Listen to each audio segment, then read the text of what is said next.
Why is that so quiet? It's very weird. Oh, hang on, my sister just came home. There we go. Okay, can you guys hear me now? That is. Why was it so quiet? Was it quiet last stream as well? Okay, 4:20, and then the chapters and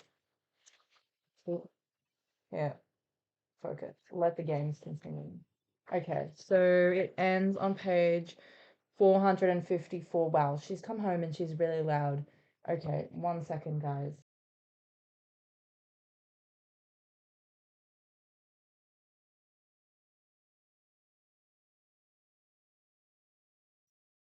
Okay, so it's like 34 pages. Yes, great. I'm really good at math, guys. Okay, page 26. And she's actually pretty, like, focused today. I'm impressed, honestly. Okay, wow, doing pretty well. Okay, so I might, it's okay. It should be fine.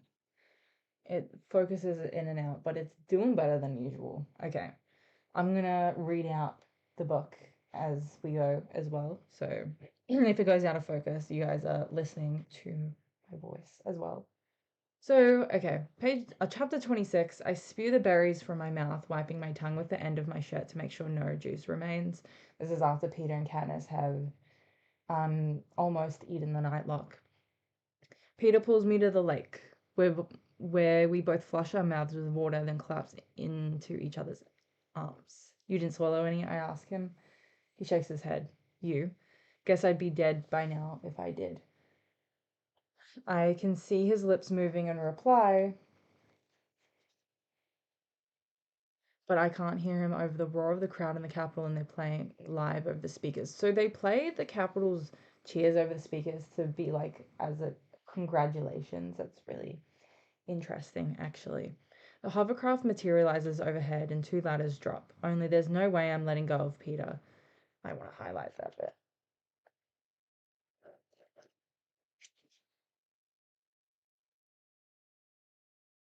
Okay, the focus is struggling a little bit.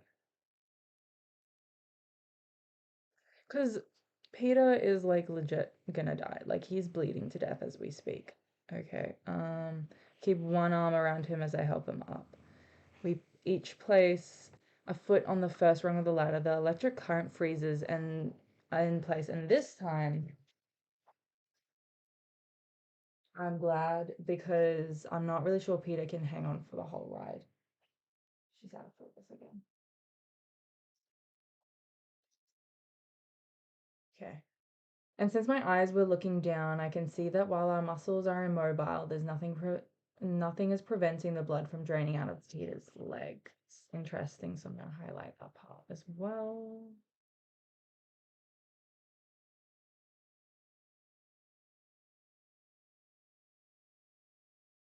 Sure enough, the minute the door closes behind us and the current stops, he slumps to the floor, unconscious. He's just given up at this point. Just completely is like, I'm done. I'm done. My fingers are still gripping the back of his jacket so tightly that when they take him away, it tears, leaving me with a fistful of black fabric. It mustn't be very good fabric, like, geez. Doctors in sterile white, masked and gloved, already prepped to operate, go into action. Peter's so pale and still on a silver table, tubes and wires springing out of him every which way. And for a moment, I forget we're out of the games, and I see the doctors are just one more threat, one more pack of mutts designed to kill him. Petrified, I lunge for him.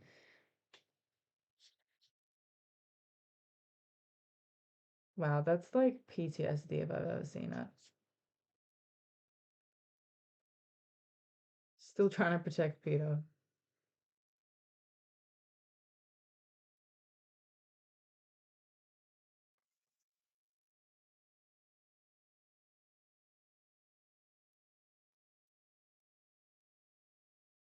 It's gonna write PTSD here. What? I'm gonna hit my camera a couple times because it is very close to the book, actually. But I'm caught and thrust back into another room, and a glass door seals behind us. I pound on the glass, screaming my head off. Everyone ignores me except for some Capitol attendant who appears behind me and offers me a beverage. I slump down on the floor and my face against I slumped down on the floor, my face against the door, staring uncomprehendingly at the crisp glass in my hand. Icy cold, filled with orange juice, a straw with a frilly white collar. How wrong it looks in my bloody, filthy hand, with its dirt-caked nails and scars.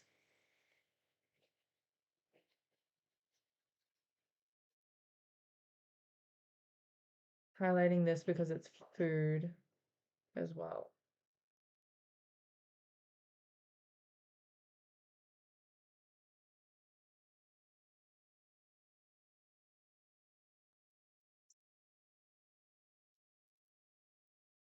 My mouth waters at the smell, but I place it carefully on the floor, not trusting anything so clean and pretty.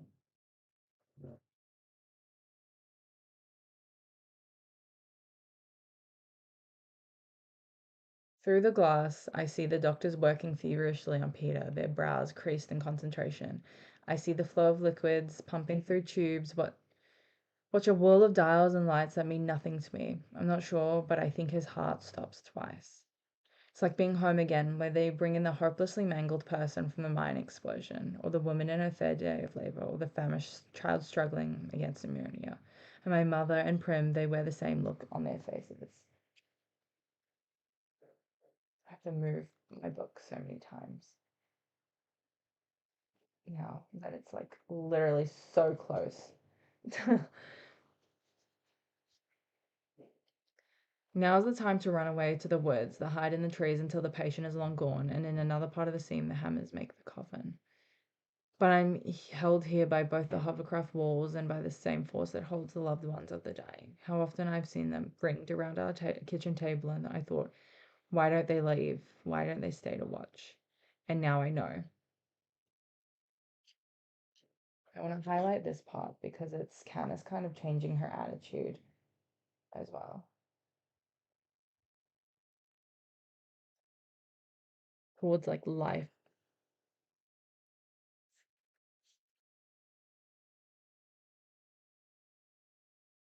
That was a really good highlighting job. Good job, me.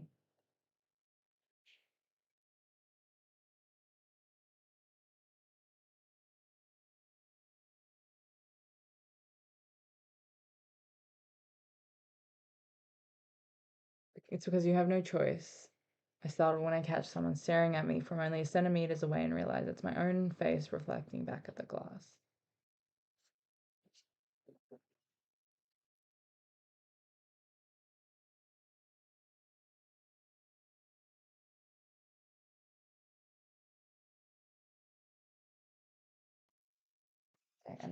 Okay, I'm gonna keep hitting the camera, I swear. Is not a good setup. Yeah, it keeps in focus a lot of the time, but look, as soon as I put my hand in front of the camera, it like goes so fuzzy because it's like what I focus on. Okay. What did I want to write down?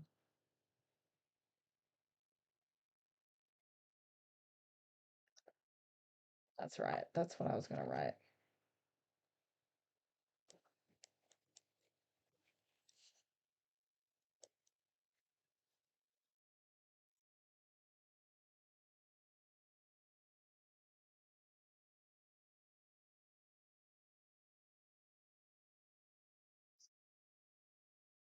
Okay.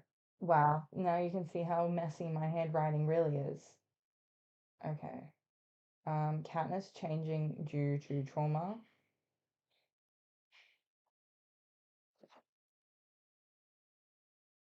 I startle when I catch someone staring at me from only a few centimeters away, and then realize it's my own face reflecting back in the glass. Wild eyes, hollow cheeks. My hair is tangled, is in a tangled mat. Rabid, feral. Did she like not brush her hair, like untangle her hair at any time? Like during the games? Just run her hands through her hair.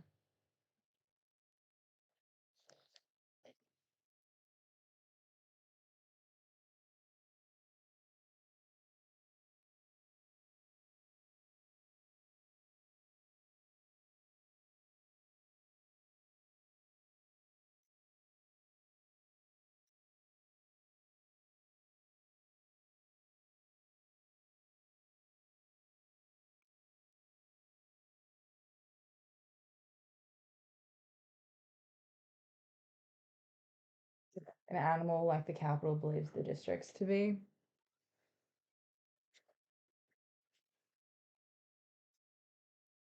Mad. No wonder everyone is keeping a safe distance from me. I think I'm going to highlight that bit too because of the capital.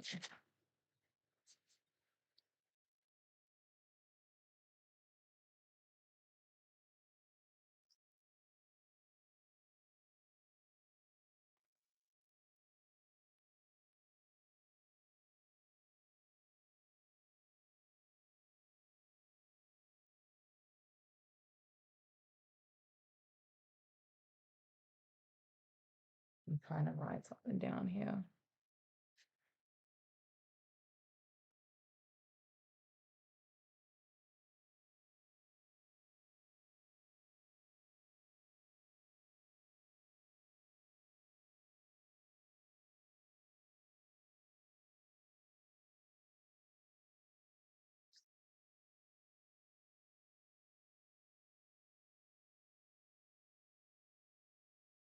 The capital doesn't want to go near the feral district animal. The next thing I know, we've landed back on the roof of the training center and they're taking Peter, but leaving me behind at the door. I start hurling myself against the glass, shrieking. I think I just catch a glimpse of a pink hair. It must be Effie. It has to be Effie coming to my rescue when the needle jabs me from behind. When I wake, I'm afraid to move at first. The entire ceiling glows with a soft yellow light, allowing me to see that I'm in a room containing just my bed. No doors, no windows are visible. The air smells of something sharp and antiseptic. My right arm has several tubes that extend into the wall behind me.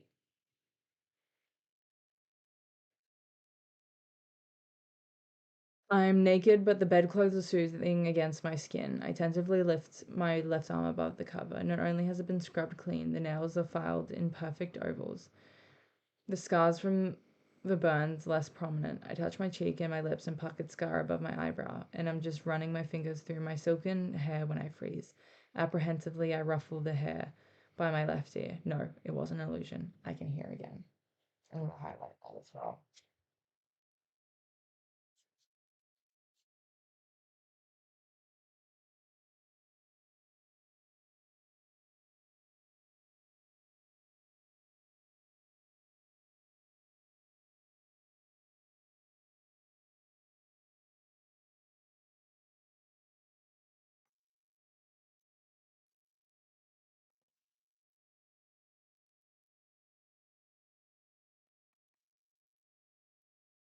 Struggle trying to ride with the camera in the way now because it's like really close to where I'm trying to write.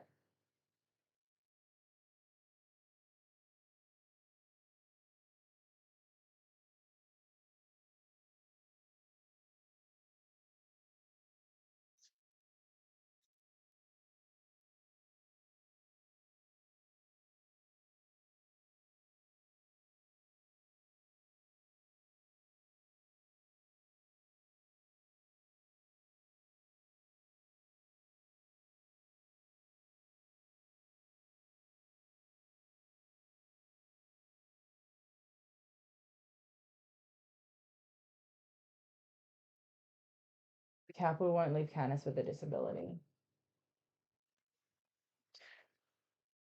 I try to sit up, but some sort of wide restraining band around my waist keeps me from rising more than a few centimeters. Physical confinement makes me panic, and I try to pull myself up and wriggle my hips through the band when a portion of the wall slides open and incepts the red-headed Avox girl carrying a tray. The sight of her calms me and I stop trying to escape. I want to ask her a million questions, but I'm afraid any familiarity would cause her harm. Obviously, I'm being closely monitored. She sets the tray across my thighs and presses something that raises me to a sitting position. While she adjusts my pillows, I risk one question. I say it out loud as clearly as my rusty voice will allow, so nothing will seem secretive. Did Peter make it? She gives me a nod, and as she slips a spoon into my hand, I feel the pressure of friendship. That's very cute. I'm gonna highlight that.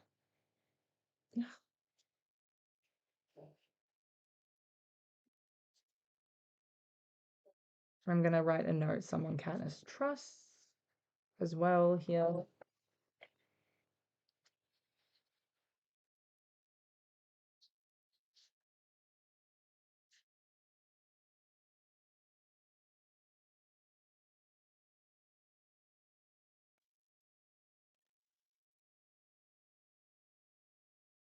Hmm.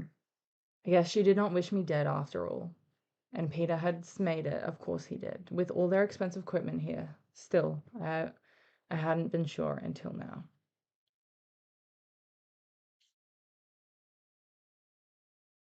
She was more capable of highlighting things properly. As the Avox leaves, the door closes noiselessly after her, and I turn hungrily to the tray. A bowl of clear broth, a small serving of applesauce, and a glass of water. This is it.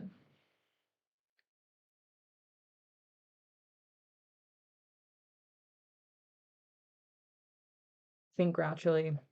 Shouldn't my homecoming dinner be a little more spectacular? But I find it's an effort to finish the spare meal before me.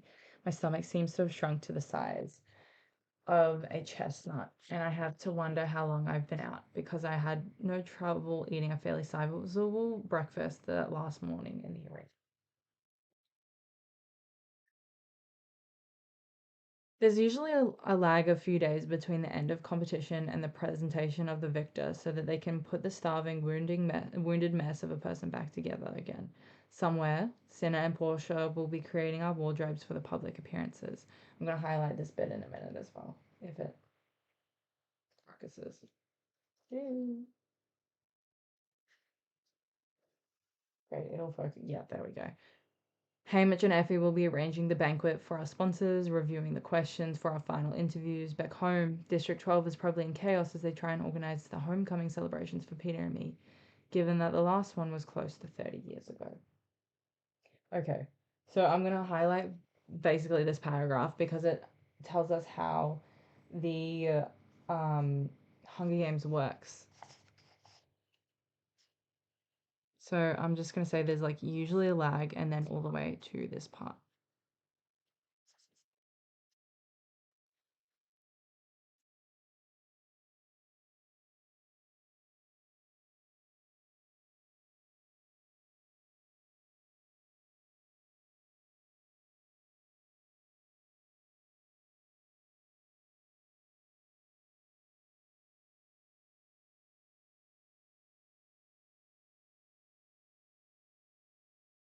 And I'm going to make a note as well that this is how the Hunger Games works.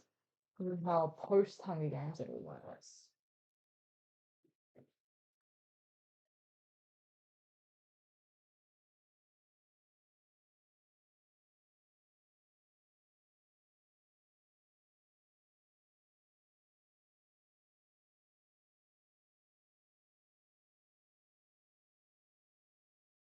This is how it all works post games.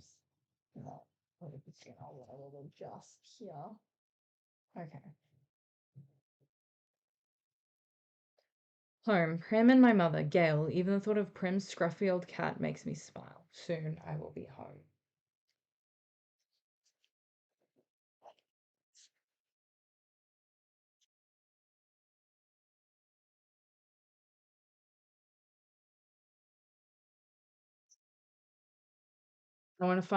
I want to get out of this bed to see Peter and Cinna to find out more about what's been going on. And why shouldn't I? I feel fine, but as I start to work my way out of the band, I feel cold liquid seeping into my vein from one of the tubes and almost immediately lose consciousness. So I want to highlight this part as well about home and going home, Katniss wanting to go home.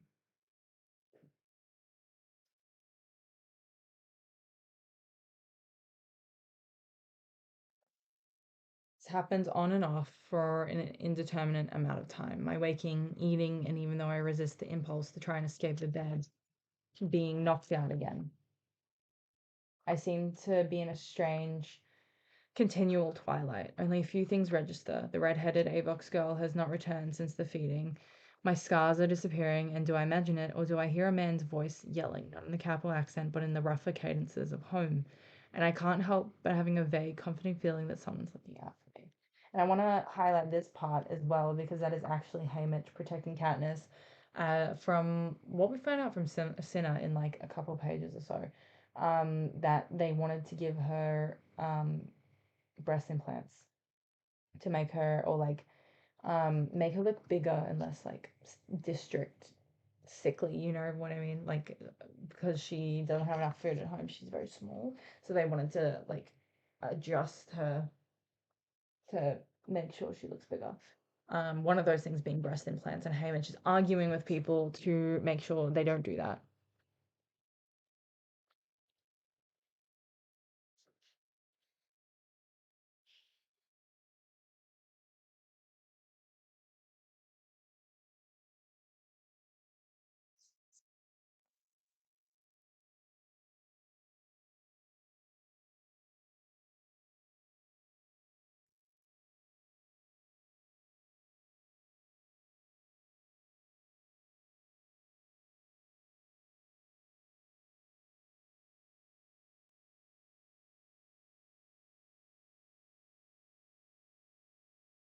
I'm just writing a note about what I just said about Hamish.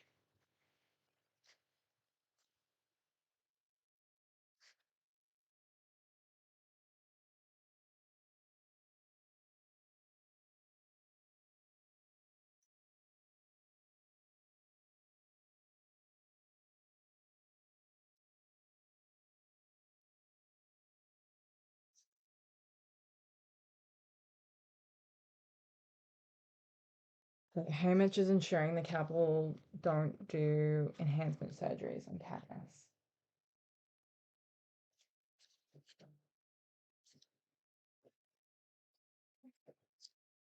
Okay, wait, fit the whole thing in. Then finally, the time arrives when I come to and there's nothing plugged into my right arm. The restraint around my middle has been removed and I'm free to move about.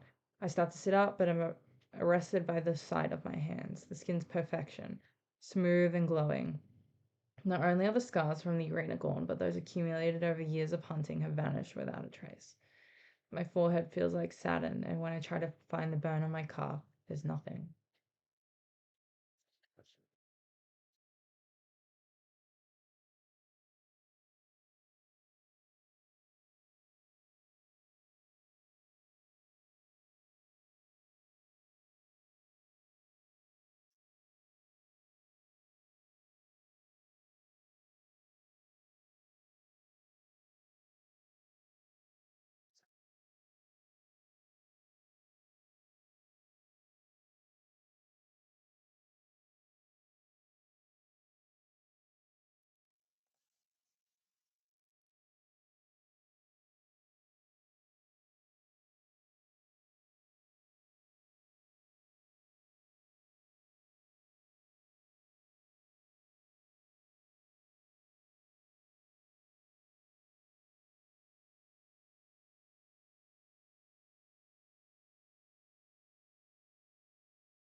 This is what the capital's superficiality considers perfection.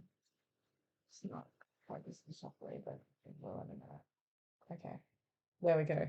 My forehead feels like satin, and when I try to find the burn on my calf, there's nothing. I slip my legs out of bed, nervous about how they will bear my weight, and find them strong and steady. Lying at the foot of the bed is an outfit that makes me flinch. It's what all of us tributes wore in the arena. I stare at it as if it had teeth. To remember that, of course, this is what I will wear to greet my team. I'm dressed in less than a minute and fidgeting in the front of the wall where I know there's a door, even if I can't see it. When suddenly it slides open, I step into a wide, deserted hall that appears to have no other doors on it, but it must, and behind one of them must be Peter. Now that I'm conscious and moving, I'm growing more and more anxious about him. He must be all right, or the Avox girl wouldn't have said so. But I need to see for him for myself. Peter, I call out, since there's no one to ask. I hear my name in response, but it's not his voice. It's a voice that provokes first irritation, then eagerness. Effie. I'm gonna like that part. Love that.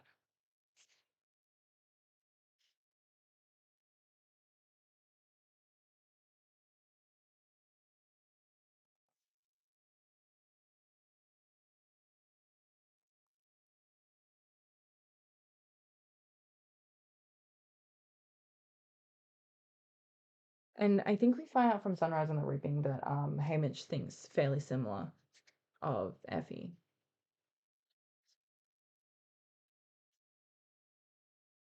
Britain, love that description of Effie. Okay, common focus. There we go. I turn and see them all waiting in a big chamber at the end of the hall. Effie, Hamish, and Cinna. My feet take off without hesitation. Maybe a victor should show more restraint, more superiority, especially when she knows this will be on tape. But I don't care. I run for them and surprise even myself when I launch into Hamish's arms first. When he whispers in my ear, "Nice job, sweetheart." It doesn't sound sarcastic. It's the sweetheart he could get out of the arena. Get out of my face. Nobody speak to me for 3 to 4 business months.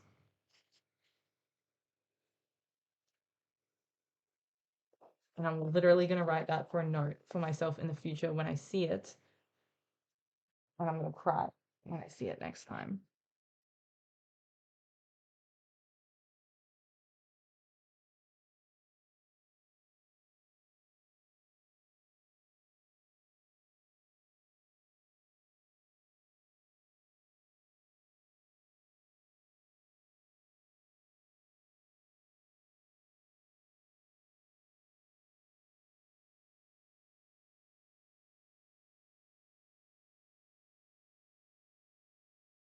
The only sweetheart Hamish can get out of the arena.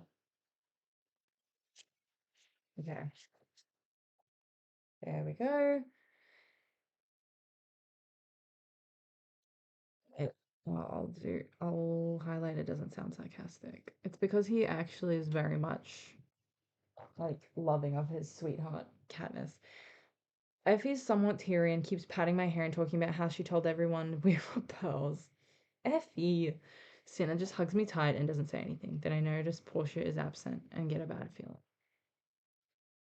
I'm going to highlight the rest of this as well. I think it's very important. As in Effie saying that she told everyone that they're pearls. Where's Peter?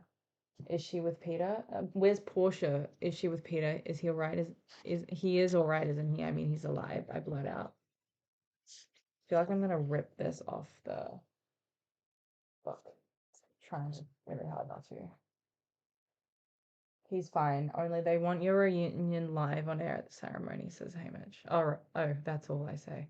The awful moment of thinking Peter is dead again passes. I guess I'd want to see that myself. Go on with Cinna. He has to get you ready, says Hamish.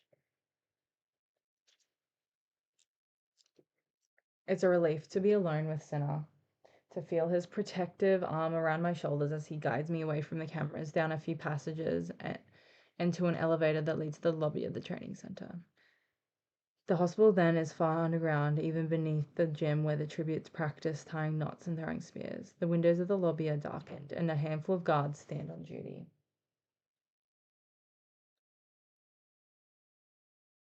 No one else is here to see us cross the tribute to the tribute elevator. Our footsteps echo in the emptiness. And we ride up to the 12th floor. The faces of all the tributes who will never return flash across my mind, and there's a heavy, tight place in my chest and that highlight.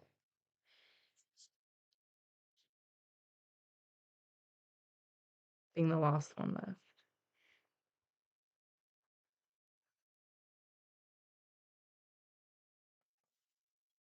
When the elevator door opens, Venia, Flavius, and Octavia engulf me.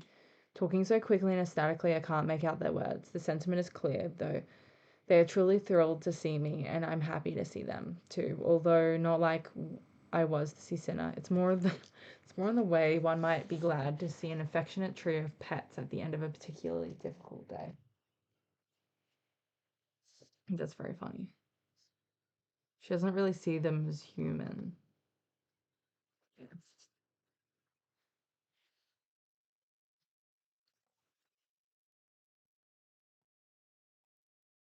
Highlighting it, making a note. Katniss doesn't see.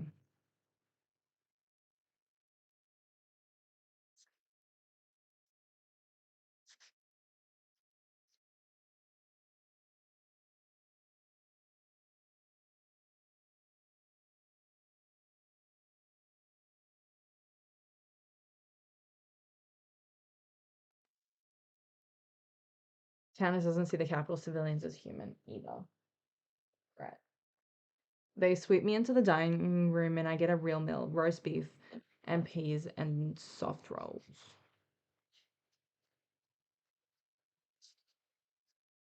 Although my portions are still being strictly controlled because when I ask for seconds, I'm refused.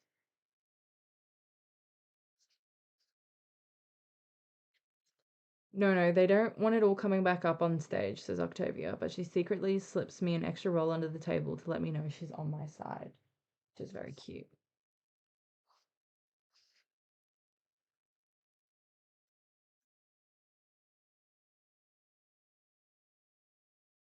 I'm highlighting that because it's to do with food in the Hunger Games. We go back to my room and Senna disappears for a while as the prep team gets me ready. Oh, they did a full body polish on you, says Flavius, enviously. Not a flaw left on your skin.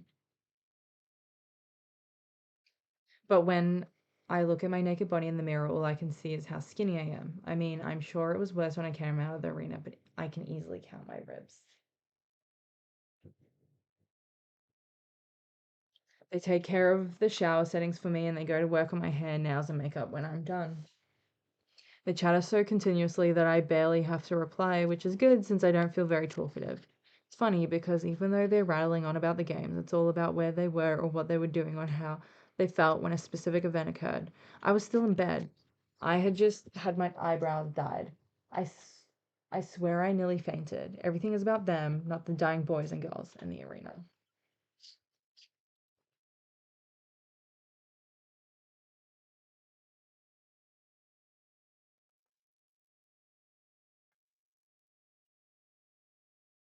And I'm just writing a note that it's capital entertainment.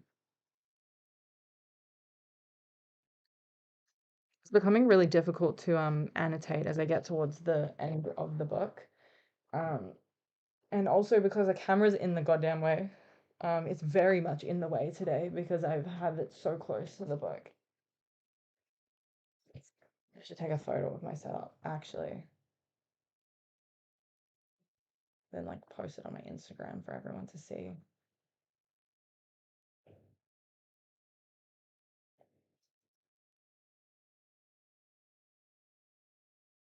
I'm doing this one-handed, guys. Oh my God.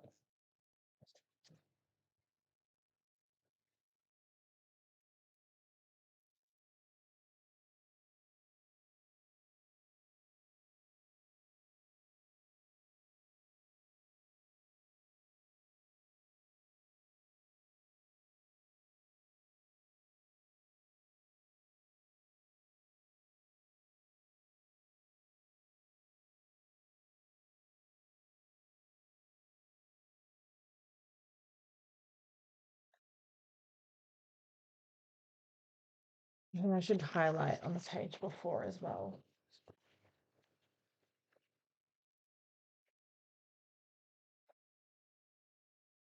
I'm just going to highlight all of this, to be honest. I think if I were to quote it in a video, though, I would use just the end part of this quote, but I think the whole thing in context is important as well. That's why I highlight so much stuff in this book because it's important to capture all of the context. So when I read one part of the quote, I'm drawn to all of it because it's all highlighted. We don't wallow around in the games this way in the District 12. We grit our teeth and watch because we must and try to get back to the business as soon as possible when they're over. And I'm probably going to keep from hating the prep team, and I effectively tune out most of what they're saying. And I'm just gonna make a note here as well, saying there's like a stark difference between district and capital.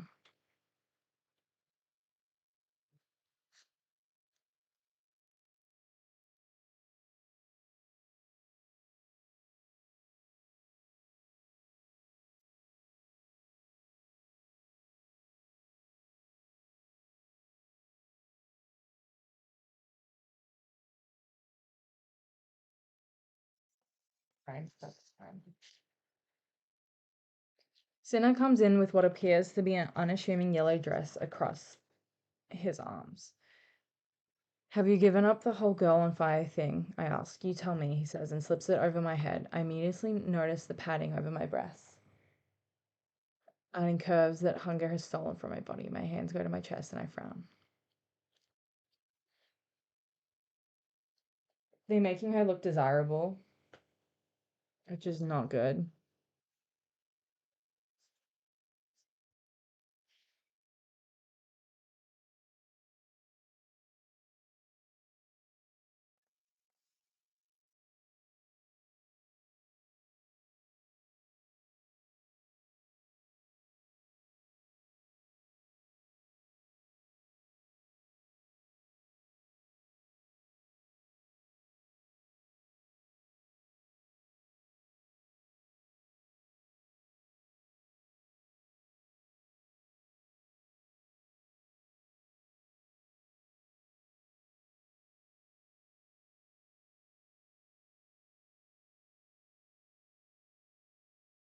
I was just writing that off screen because I'm really smart that way. I'm just saying they're making Katniss look desirable to Kappa's civilians. I know, says Cinna before I can object, but the game makers wanted to alter you surgically. Haymitch had a huge fight with him over it. This was the compromise. He stops me before I can look at my reflection. Wait, don't forget the shoes. Vinia helps me into a pair of flat leather sandals and I turn to the mirror.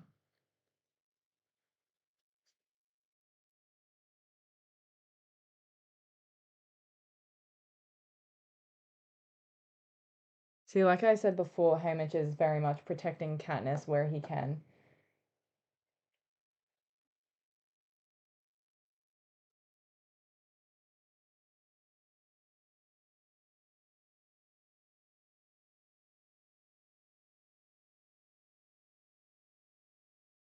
Okay.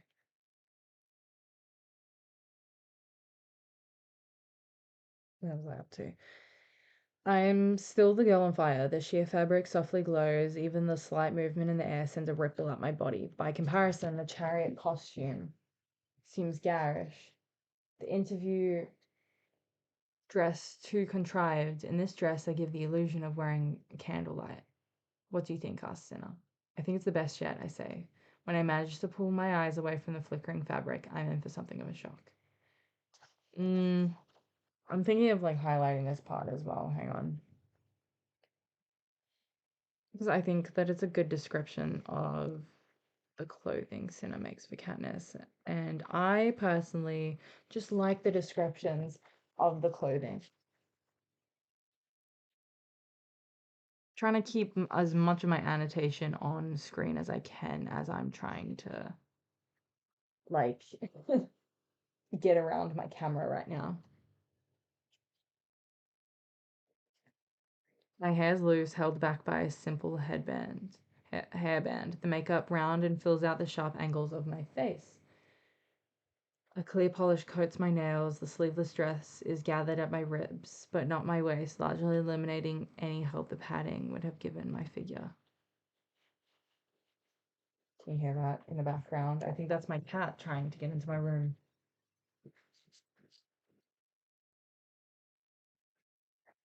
Hi, Luna. Yeah, my cat. Okay, where were we? Okay, we're up to here.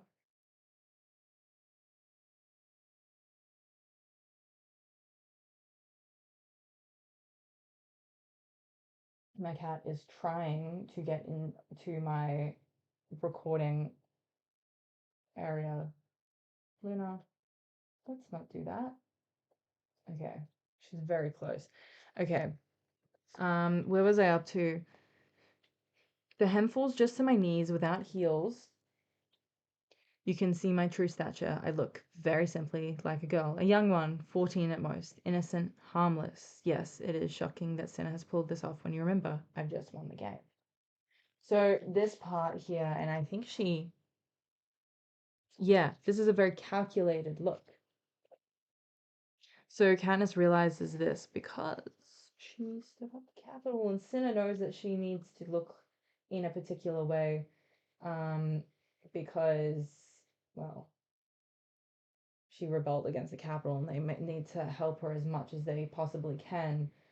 So obviously they make her look very young, very harmless. And I'm trying to think of how I'm going to add to, like, how much am I going to highlight this? I'm thinking the whole thing as usual, you know?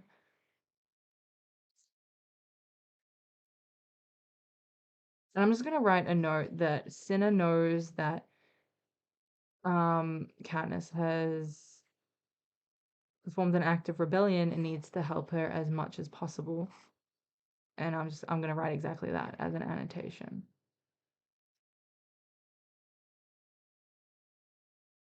The thing is, at the same time, Katniss is still a child.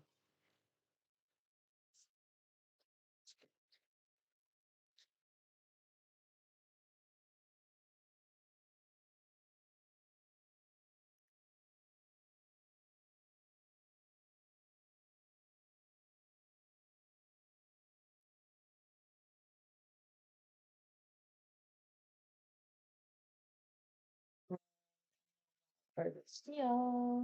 I'm trying to keep it in frame what I'm writing. Um,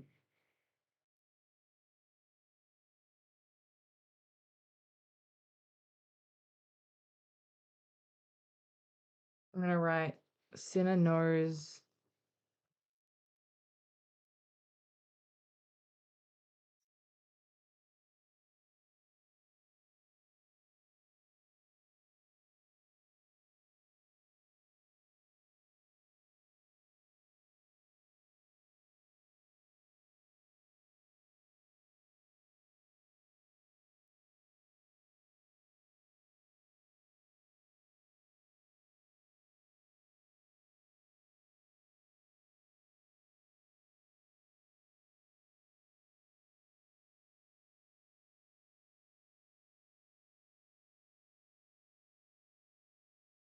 what I've written here is Cinna knows that Katniss needs as much help as possible because of her act of rebellion.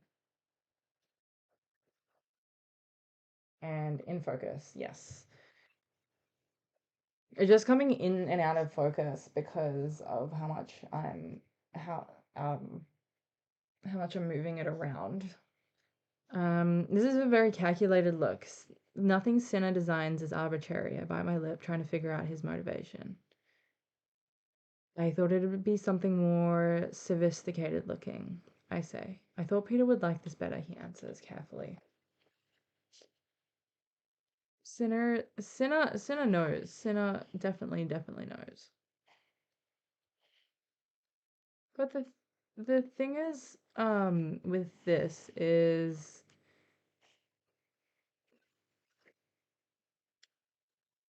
Cinna's an adult and understands the world better than Katniss.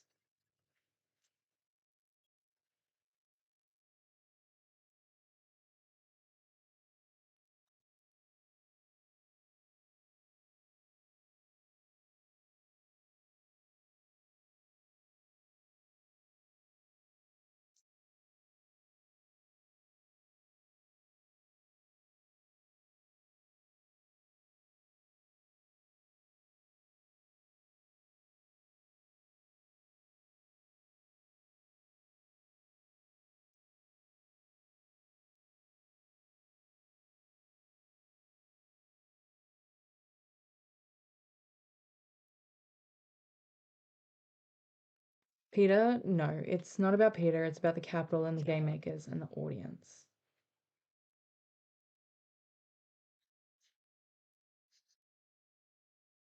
Although I do not yet understand Cinna's design, it's a reminder the games are not quite finished, and beneath his benign reply, I sense a warning of something he can't even mention in front of his own team.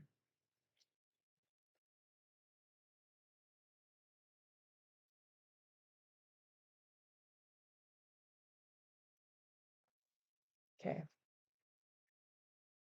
We take the elevator to the level where we trained. It's customary for the victor and his or her support team to rise from beneath the stage. First, the prep team, followed by the escort, the stylist, the mentor, and finally the victor. Only this year, with two victors, we share both an escort and a mentor. The whole thing has to be rethought. Find myself in a poorly lit area under the stage. And I'm going to highlight this part because this is how the games work.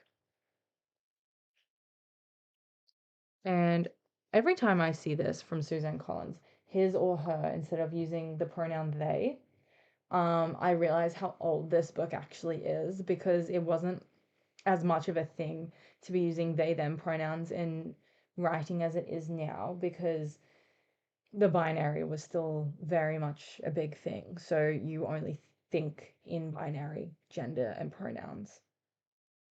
And I just find it really fascinating that it's such a product of its time because it makes so much more sense to just use the word they instead of saying, like, messing around your sentence and making it really unnecessarily wordy by saying his or her or his and her slash her. You know, like, it's unnecessary to put his or her when you could just put they.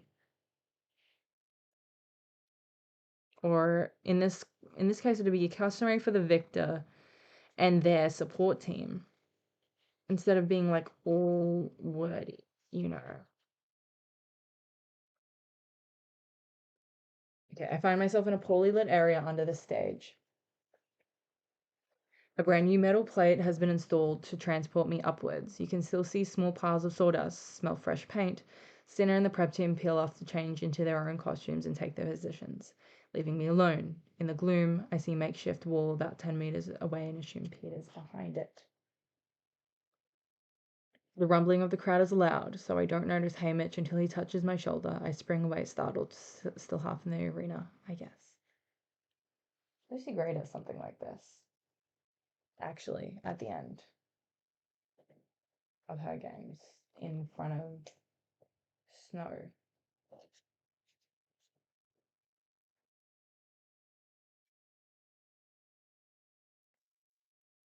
I'm just going to write that as an annotation as well. And I got to make sure I keep it in frame.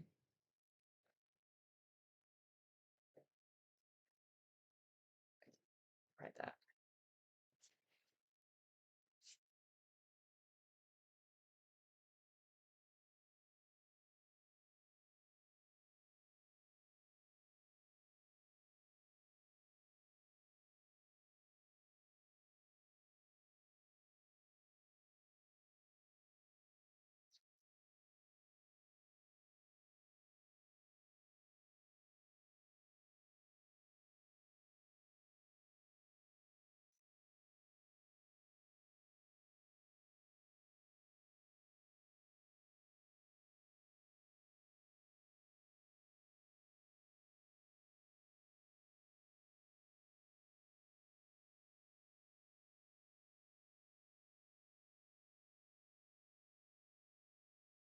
Okay, what I've written here is Lucy Gray acts similarly back in District 12 after her games. They never really leave the arena.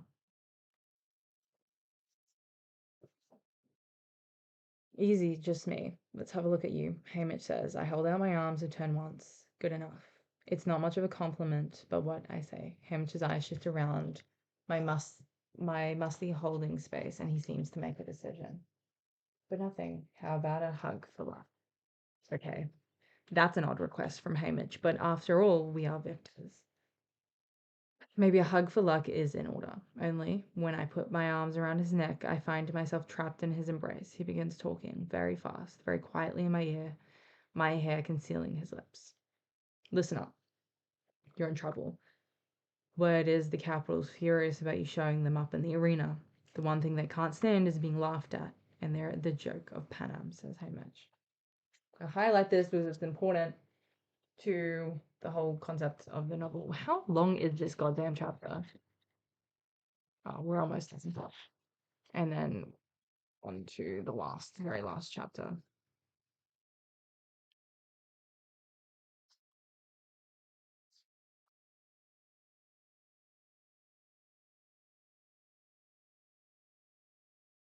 I feel dread coursing through me now, But I laugh as though Hamish is saying something completely delightful because nothing is covering my mouth.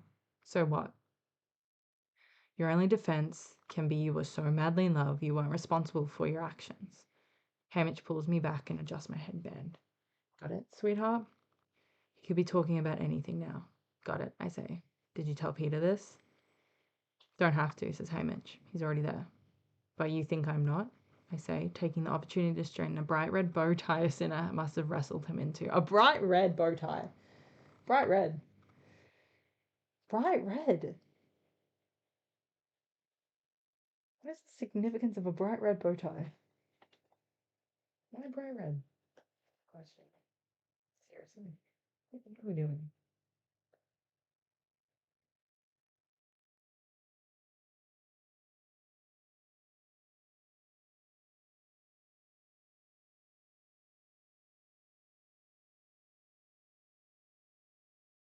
I'm just gonna highlight sweetheart here because we love when Hamish is calling her sweetheart.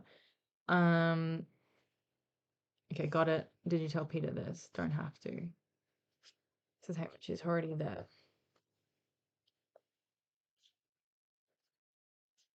I'm gonna write just down here. Katniss, you're so clueless.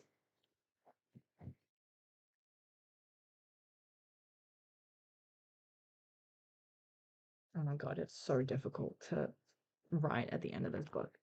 Oh my god.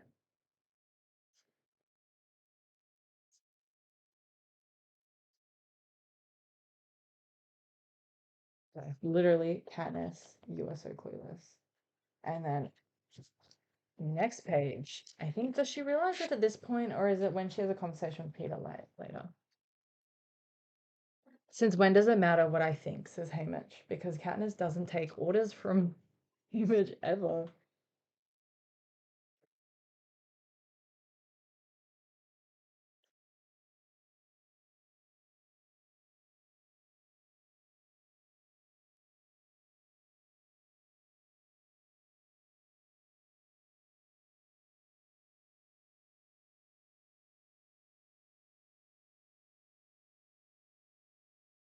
Okay. And I've literally written that down. Katniss never takes orders from Hamish. Oh, it was out of frame as I was writing that. Damn. Okay. Better take our places. He leads me to the metal circle. This is your night, sweetheart. Enjoy it. I love when he calls her sweetheart because, like his sweetheart of old, makes me so sad.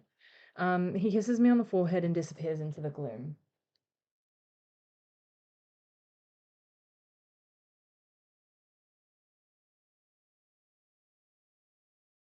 I tug on my skirt, willing it to be longer, wanting it to cover the knocking in my knees. Then I realize it's pointless. My whole body is shaking like a leaf. Hopefully, it will be put down to excitement. After all, it's my night. The damp, moldy smell beneath the stage curtains choke me. A cold, clammy sweat breaks out on my skin, and I can't rid of myself of the feeling that the boards above my head are about to collapse, to bury me alive under the rubble. When I left the arena, when the trumpets played, I was supposed to be safe.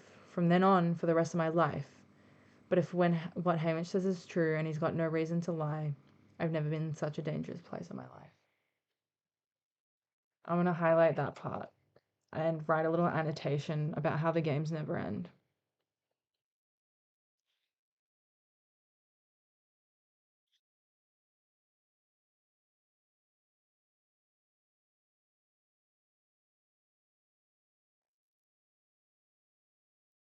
Whoops, just hitting my camera at the same time.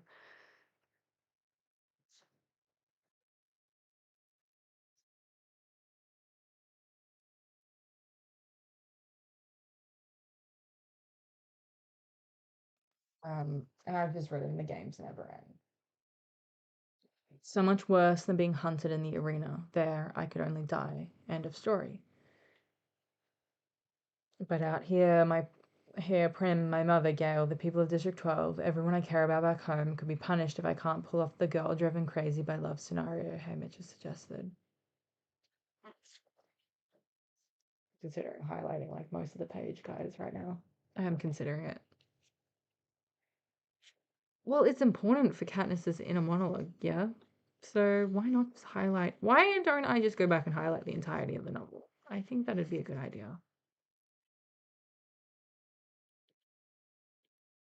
Is there something that Katniss is different from Haymitch with? So I still have a chance, though.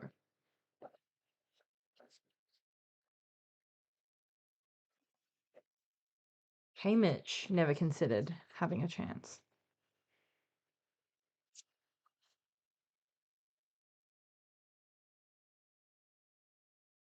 Right, and fairness.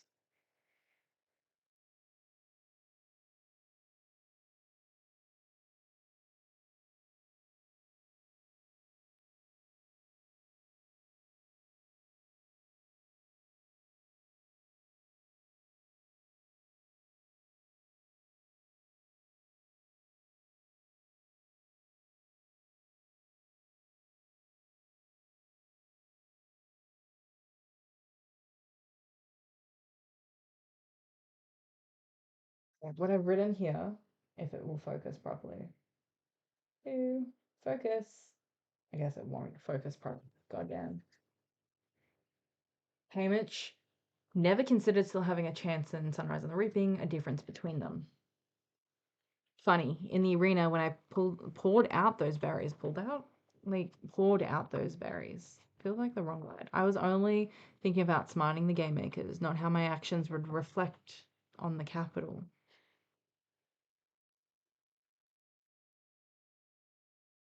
She did think that she was outsmarting them, though. But the Hunger Games are their weapon, and you're not supposed to be able to defeat it.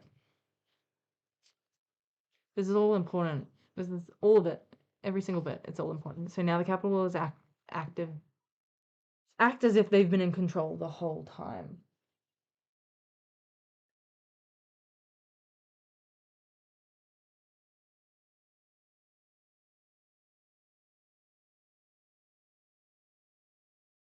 Should I just continue highlighting everything? I think that I should. As if they orchestrated the whole event right down to the double suicide, but that will only work if I play along with them.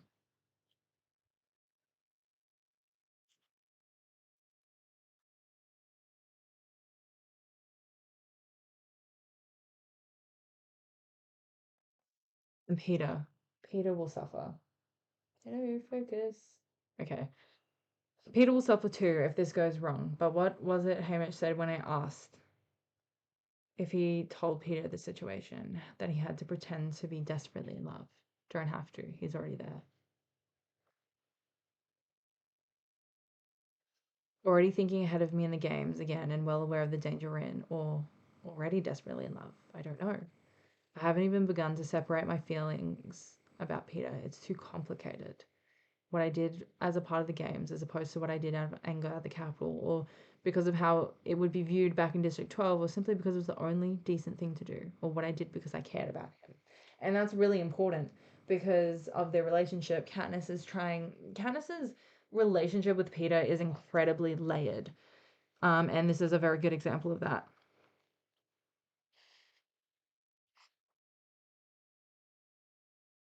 And I think I'm going to just write a note that it is incredibly layered.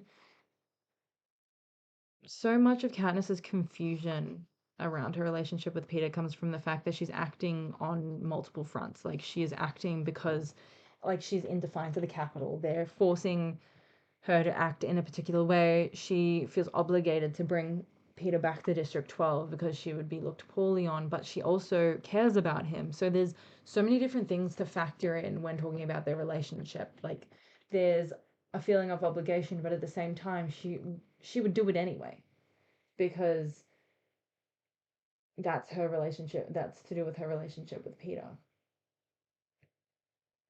So what I'm going to write down is just that her relationship with Peter is layered, which complicates her feelings more. If I can figure out how to write on this, this is incredibly frustrating.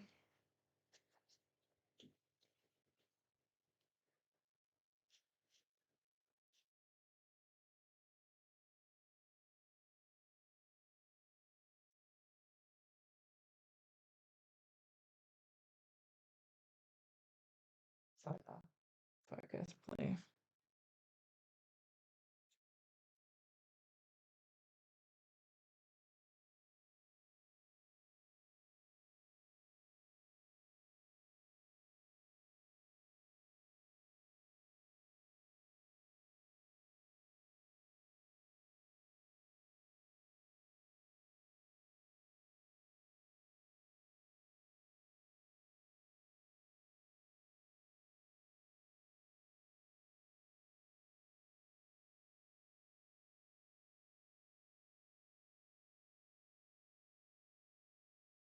I'm just on the chat.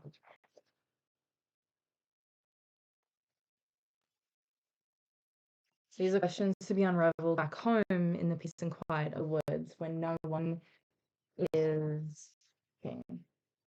Well, that really went out of focus.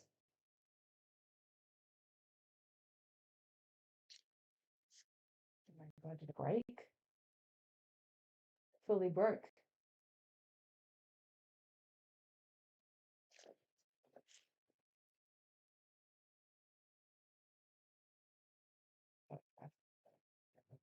Not here with every eye upon me, but I won't have the luxury for who knows how long. And right now, the most dangerous part of the game, Hunger Games, is about to begin.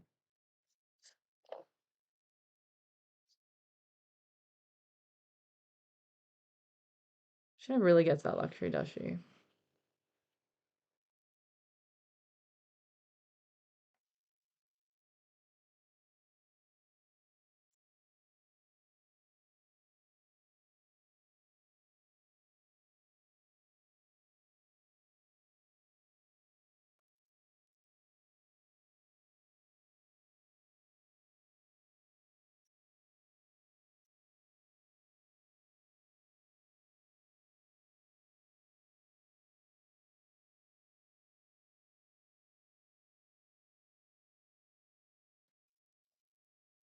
Kenneth never really gets the luxury to figure it all out until after the rebellion.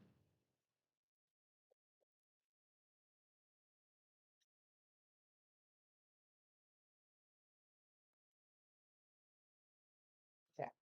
Chapter 27. Fine, last chapter. I have a bunch more pages to go. Great. Amazing. This is really working out for me, guys.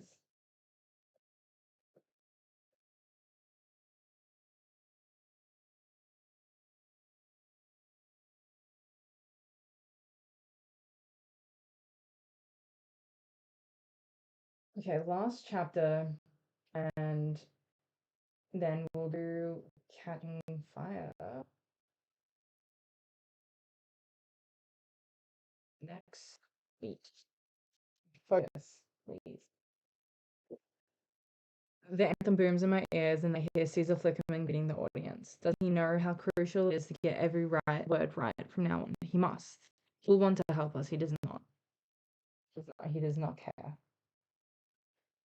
The crowd broke into applause as the prep team are presented. I imagine Lavinia and Octavia bouncing around and doing ridiculous bows. It's a safe bet they're clueless. Then Abby's introduced. How long she's waited for this moment. I hope she's able to enjoy it. Because as misguided as Effie can be, she has a very instinct about things and must suspect we're in trouble. Portia and Cinna receive huge tears, of course. They've been brilliant, had a dazzling debut. I now understand Cinna's choice of dress for me for tonight. I'll need to look as girlish and innocent as possible. I like that part.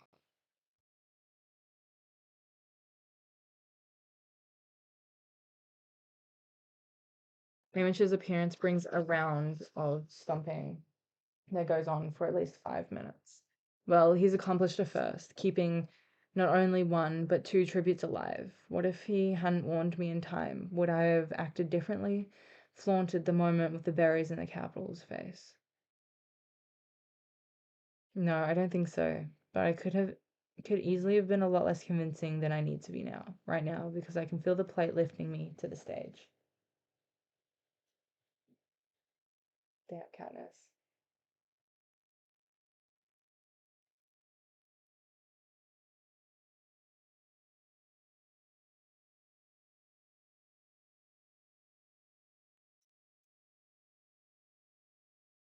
I want to write a note about here about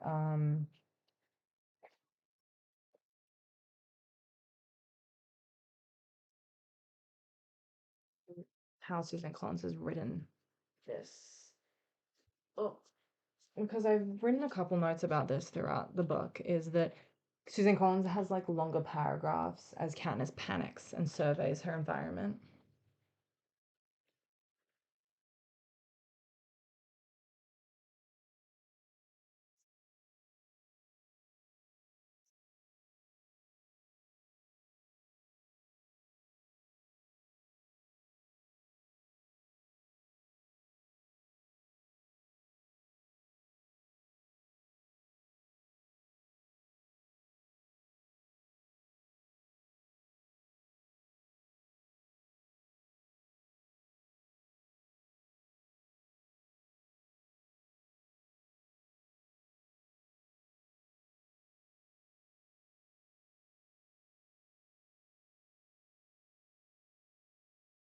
Okay. I've written a longer paragraph. Katniss panics and tries to process her thoughts.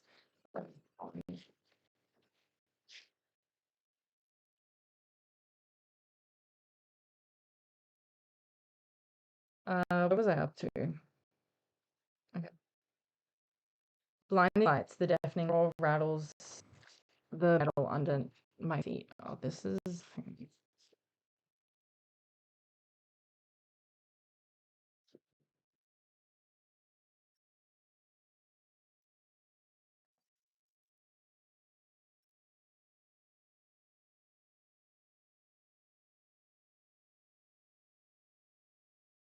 blinding lights, deafening roar rattles the metal under my feet. Then there's Peter just a few meters away. He looks so clean and healthy and beautiful, I hardly recognize him. But his smile is the same, whether in mud or in the Capitol. And when I see it, I take about 3 steps and fling myself into his arms. Is she acting here? I don't even know at this point. He staggers back, almost losing his balance, and then when I realize the slim metal contraption in his hand is some kind of cane, he rights himself and we just cling to each other while the audience goes insane. He's kissing me all the time. I'm thinking, do you know how much danger we're in? After about 10 minutes of this in front of people? God damn. Caesar Flickerman taps on Peter's shoulder to continue the show. And Peter just pushes him aside without even glancing at him. Peter's not even faking it. My God. The audience goes berserk, whether he knows it or not. Peter is, as usual, playing the crowd. Exactly right. I feel so sorry for Peter. God damn. Okay. I'm literally writing that down. I feel sorry for the man. Oh boy. I feel sorry for Peter.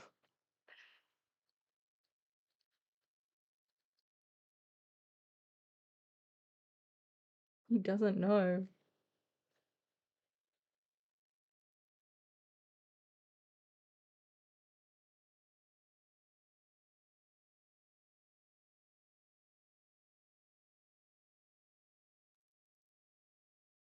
I want to highlight one other part.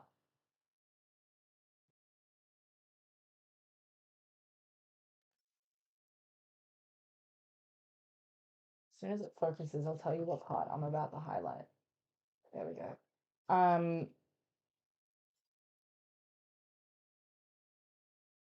But his smile is the same whether in mud or the Capitol, and when I see it, I take about 3 steps and fling myself into his arms. See, this part, look, she's showing it up for the Capitol because she feels like she's in danger, because she is. But his smile is the same whether in mud or in the Capitol is her own thought. Like she does have the thought of um like she likes his smile, essentially. That's real.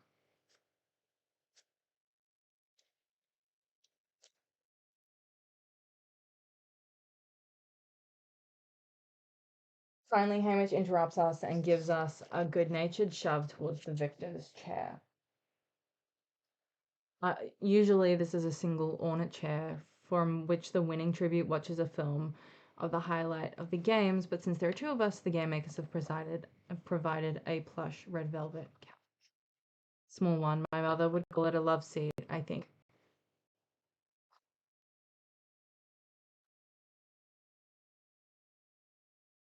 I'm highlighting this part because it is once again how the games work, what is usual, what is changing for Hannes and Peter.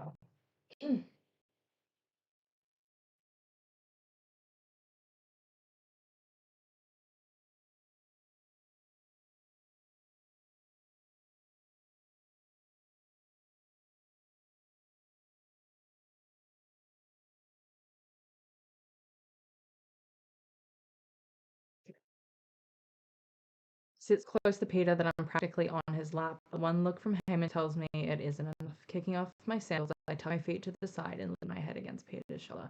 His arm goes around me automatically, and I feel like I'm back in the cave, curled up against him, trying to keep warm. His shirt is made of the same yellow material as my dress, but Portia's put on long black trousers. No sandals either, but a pair of sturdy black boots keeps him solidly planted on the stage. I wish Sinner had given me a similar outfit. I feel so vulnerable in this flimsy dress, but yes, that was the point. Yeah, it is the point, Candace. What part of this should I highlight?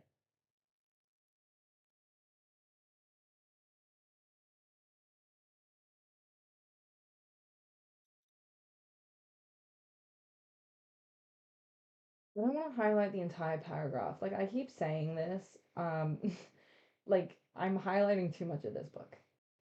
Like, truly. Like, what am I doing? um, okay.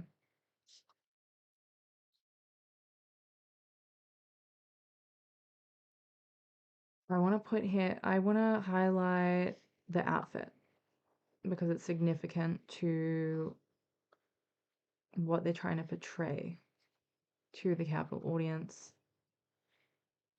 And I might just make a note of it as well. Is this on screen? Yeah, it is.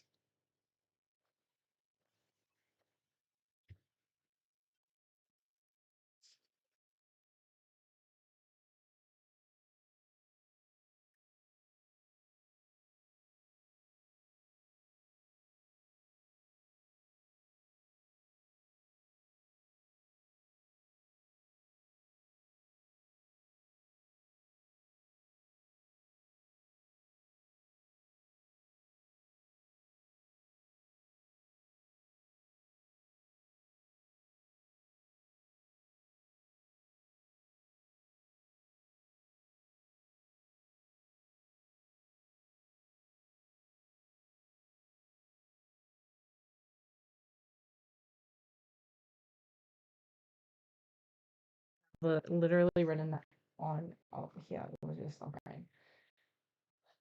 If it'll focus. Hello, focus. Okay. Their clothing is significant to what they're trying to convey to the cast. Okay. One. Caesar Flickerman makes a few more jokes and then it's time for the show.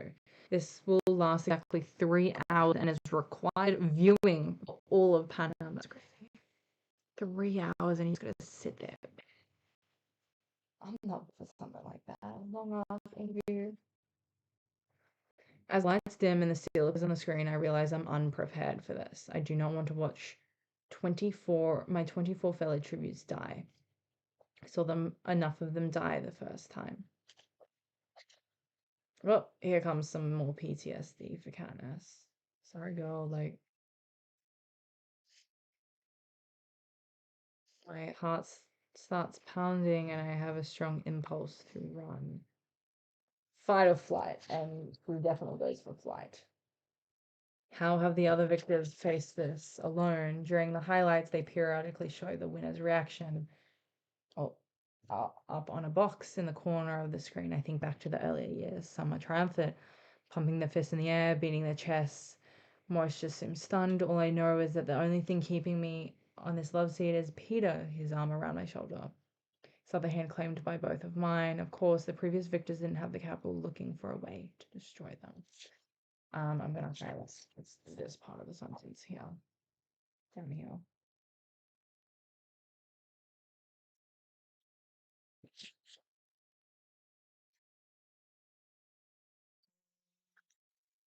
Peter is very much still her support, even though she's not necessarily in love with him. I'm gonna write that one down. Well, just making sure it's on the screen.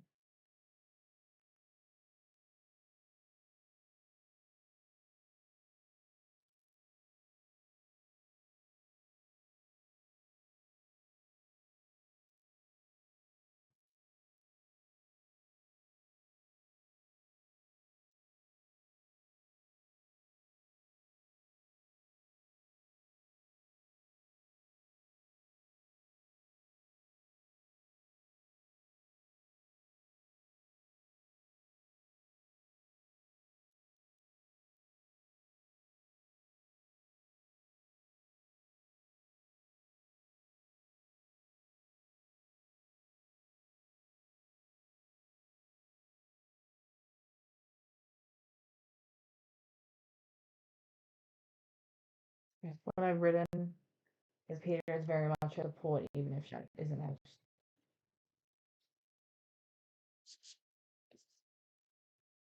Condensing several weeks into 3 hours is quite a feat, especially when you consider how many cameras were going at once. Whoever put together the highlights has to choose what story to tell. This year, for the first time, they tell a love story. I know Peter and I won, but a disproportionate amount of time is spent on us right from the beginning. I'm glad though, because it supports the whole crazy love thing. That's my defense for defying the capital. Plus, it means we won't have such time to link over the deaths. Yeah, I'm considering what to highlight here.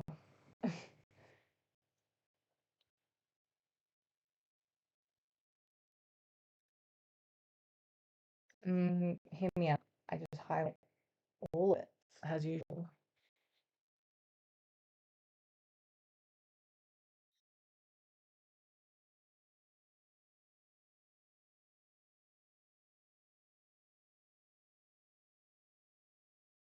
The first half an hour or so focuses on the pre-arena events, the reaping, the chariot ride through the capital, our training schools, and our interviews. There's this sort of upbeat soundtrack playing under it that makes it twice as awful because, of course, almost everyone on screen is dead.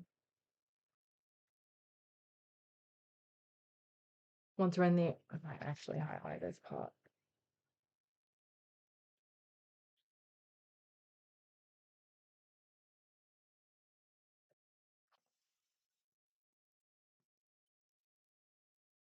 Once we're in the arena, there's a detailed coverage of the bloodbath, and then the filmmakers basically alternate between shots of tributes dying and shots of us. Mostly Peter, really. There's no question he's carrying this romance thing on his shoulders. I wonder why, Katniss. I wonder why.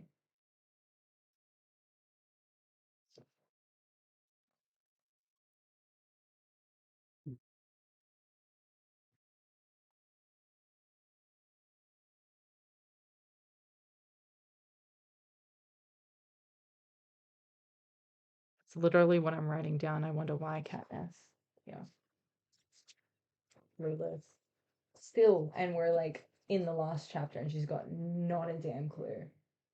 Not a single one.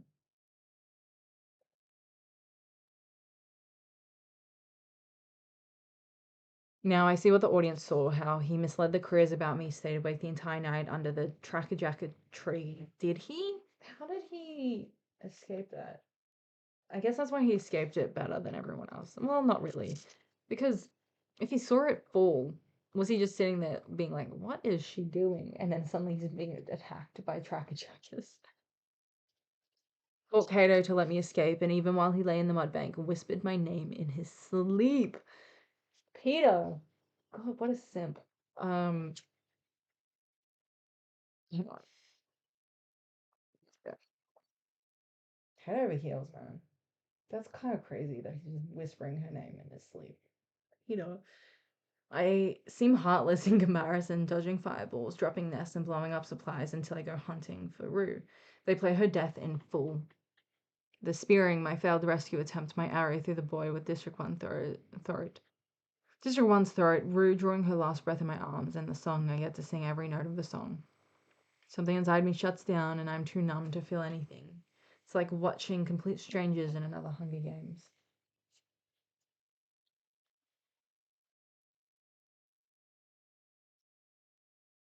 But I do notice they omit the part where I covered her in flowers.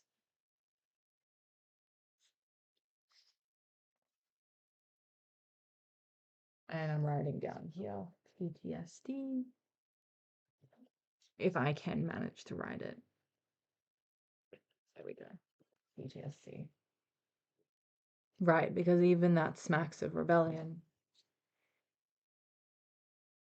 Well, did she not intend on that? Come on now. Things pick up for me once they've announced two tributes from the same district can live, and I shout out Peter's name and then clap my hands over my mouth. If I've seen indifferent to him earlier, I make up for it now by finding him, nursing him back to health, going to the feast for the medicine, and being very free with my kisses. Objectively, I can see the mutts and Cato's death are as gruesome as ever, but again, I feel it happens to people I have never met.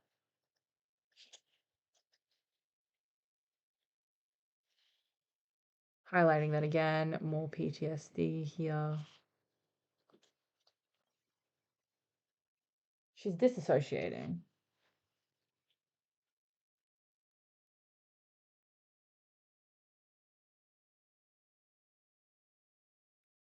I still disassociating. Someone tell me. So yeah, I was spelling it right. Okay. Okay. What I've done is just Canis disassociating.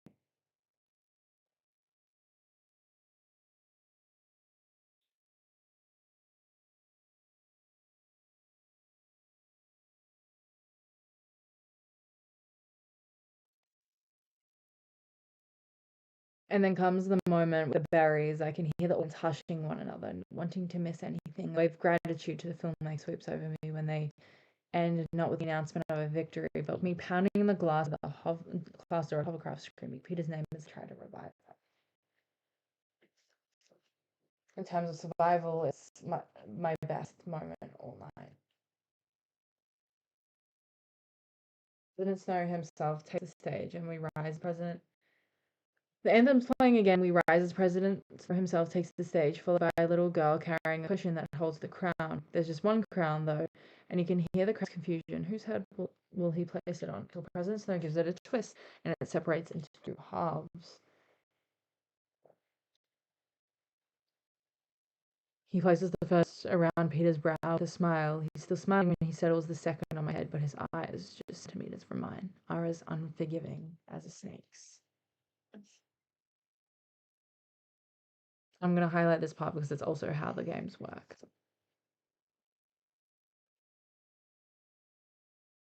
I'm going to be so annoyed with myself when I go back through this annotated book and add like sticky notes for themes. And one of them is just going to be how the games work in its entirety.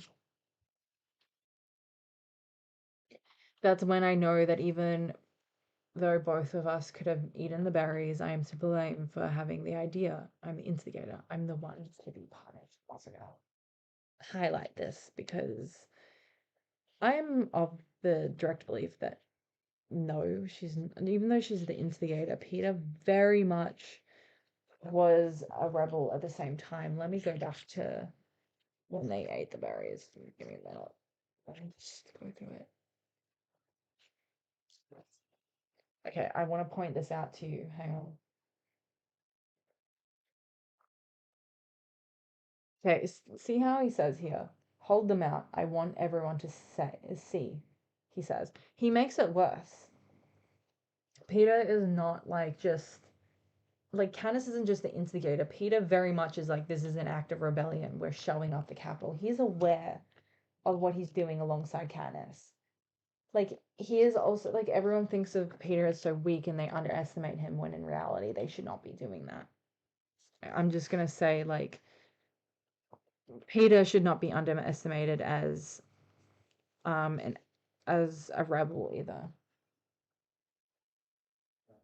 Okay. Just ignore the talking in the background from my family. They're very loud.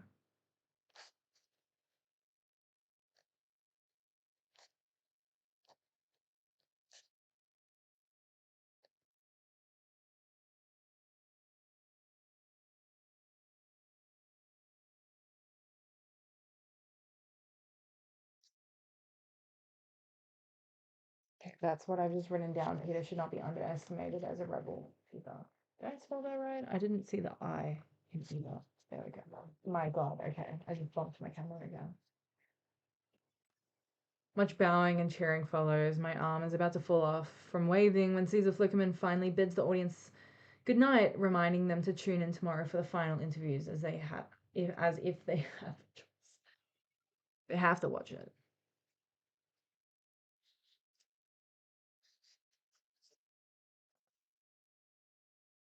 Peter and I are whisked to the president's mansion for the victory banquet, where we have very little time to eat as Capitol officials and particularly generous sponsors elbow one another out of the way as they try to get their picture with us.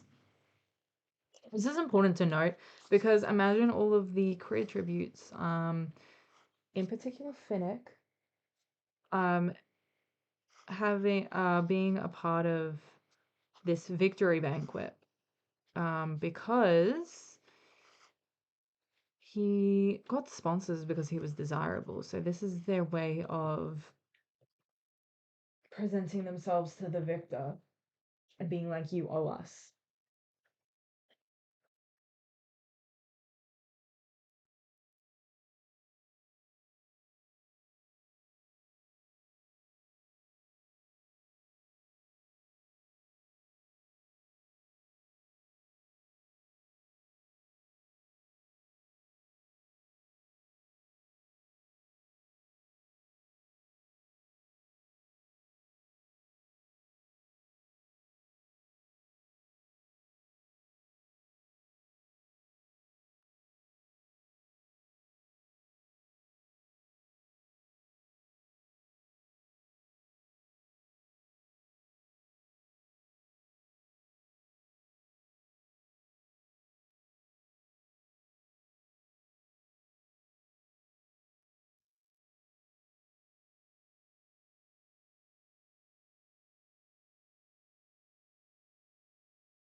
This pen is running out of ink. The focus. This is a way for the capital and sponsors to tell victors they owe them for their life.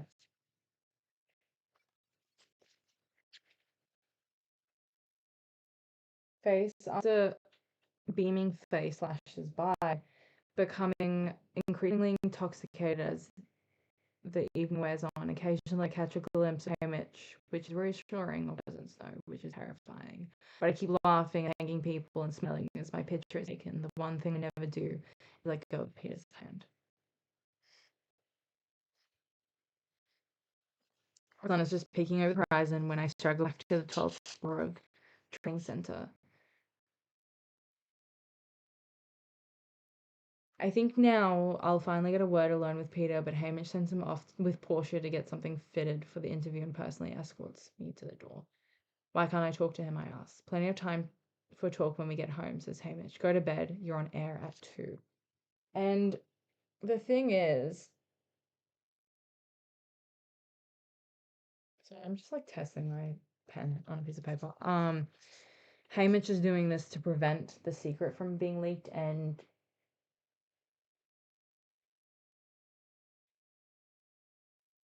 ruining the whole thing.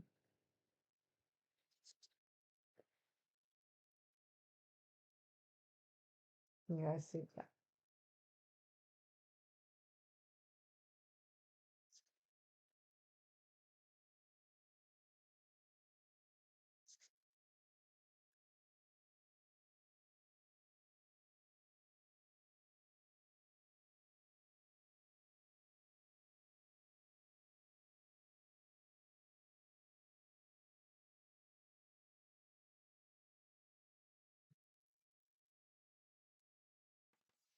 I need another pen.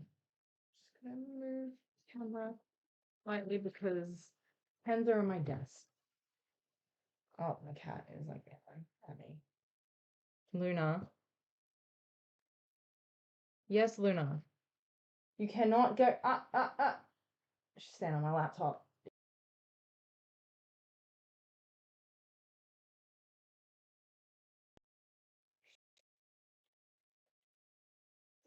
It seems to still be streaming. Luna, do not step on my laptop. In my way all the damn time.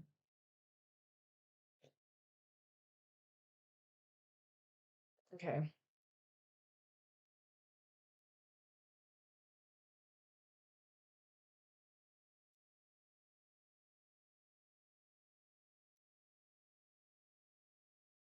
Okay.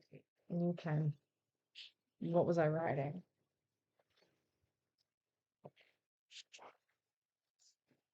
Hamish is doing this to prevent the truth.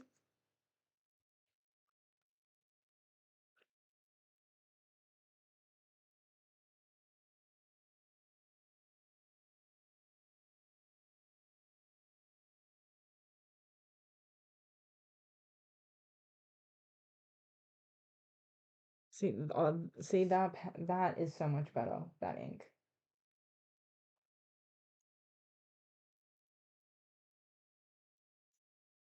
in front of the capital audience.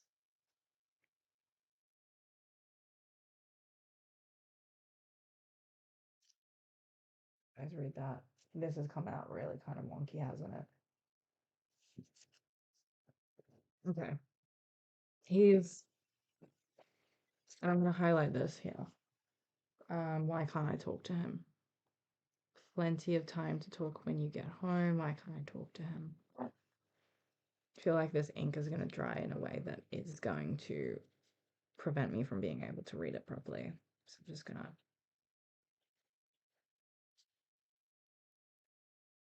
I think I ripped up the page a little bit there. Okay, that makes more sense. Okay. Hamish is doing this to prevent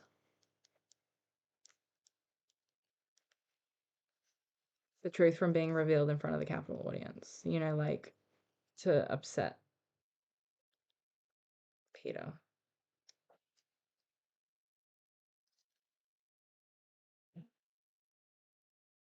Okay. And I'm just going over this with the new ink.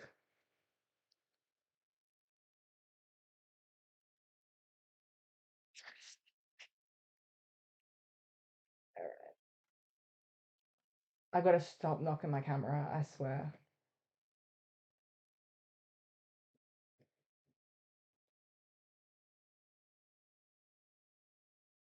I think did I read the end of that sentence?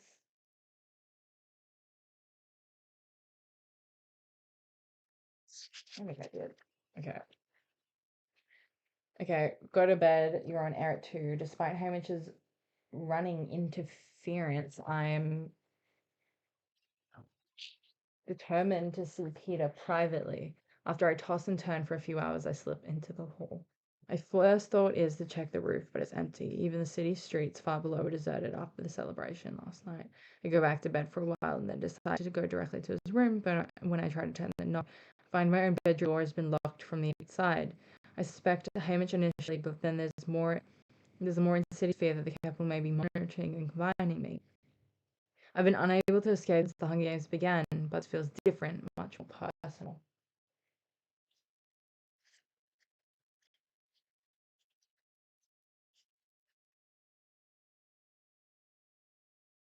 Scott's freaking out. It was definitely Hamish who did it. I'm gonna write that one.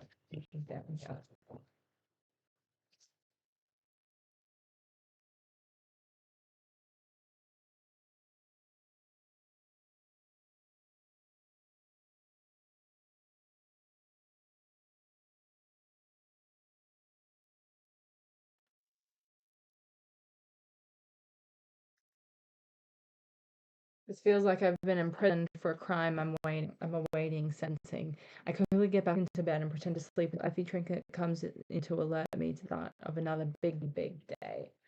Effie, always just very excitable.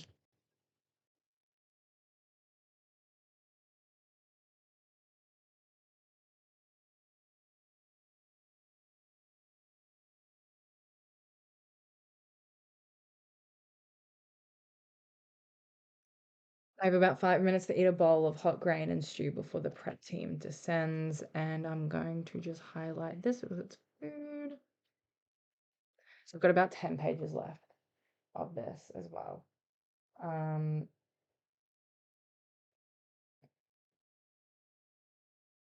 of just like the rest of the book.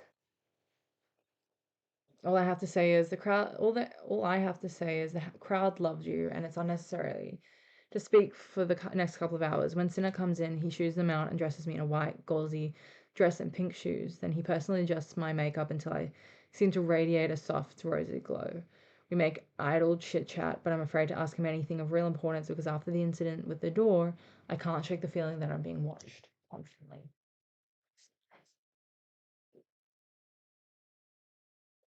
The interview takes place right down the hall in the sitting room. A space has been cleared and the love seat has been moved in and surrounded by vases of red and pink roses. I'm just going to write a note here. Snow. There are only a handful of cameras to record the event, no live audience athletes. Snow, question mark?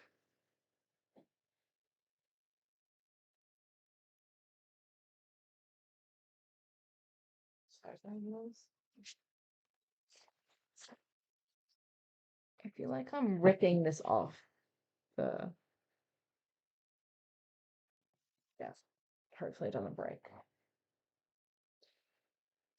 Caesar Flickerman gives a warm hug when I come in. Congratulations, Katniss. How are you faring?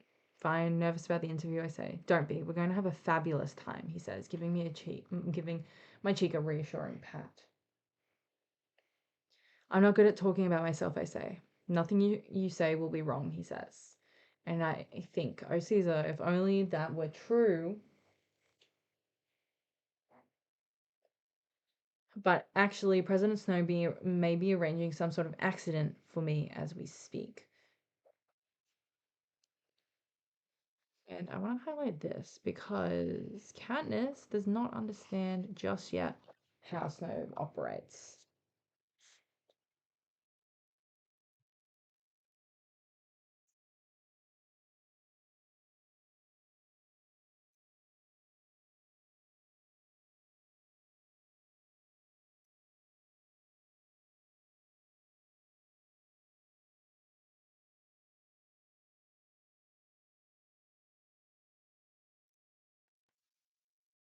Okay, then Peter's there looking handsome in red and white, pulling me off to the side. I hardly get to see you. Haymitch seems bent on keeping us apart. Haymitch is actually bent on keeping us alive, but there are too many ears listening. I'm gonna highlight that part. I might, when I do sticky notes, uh, to indicate like what themes and things, I'm gonna do like a rebellion sticky note. So I just say, yes, he's got very responsible lately. Well, there's just this and we go home, then he can't watch us all the time, says Peter. I feel a sort of shiver run through me and there's no time to analyze because they're ready for us. Katniss. Complicated feelings.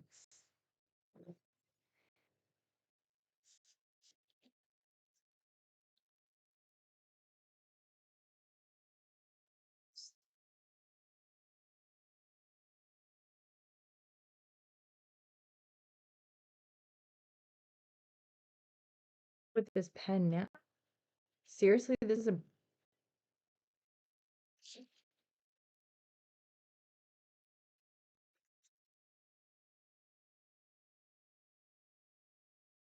pen just died already. What is happening? Just fucking died on me.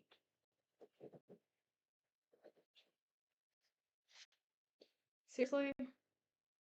Oh, what a lovely shot of everything right there. Great. It's straight up dead. And I just started using it. How many complications in this goddamn thing? Work!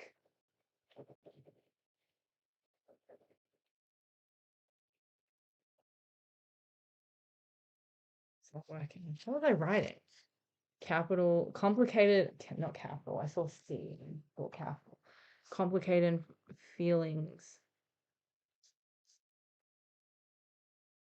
about, seriously, I'm gonna lose my mind.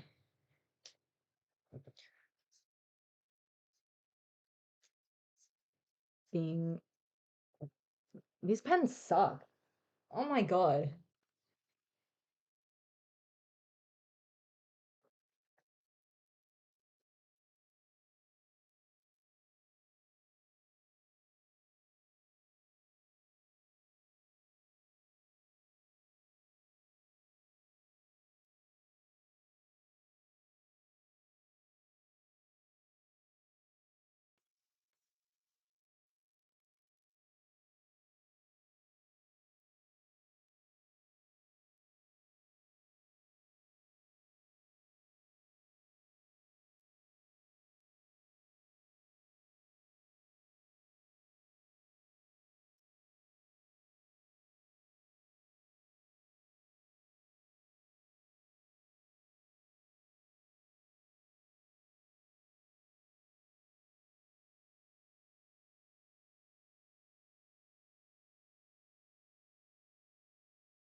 Okay, where was I up to?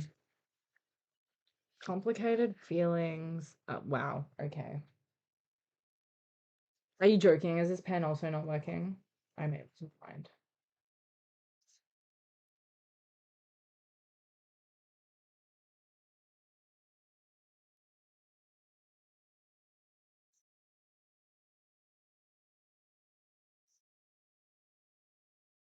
I'm just gonna go over this.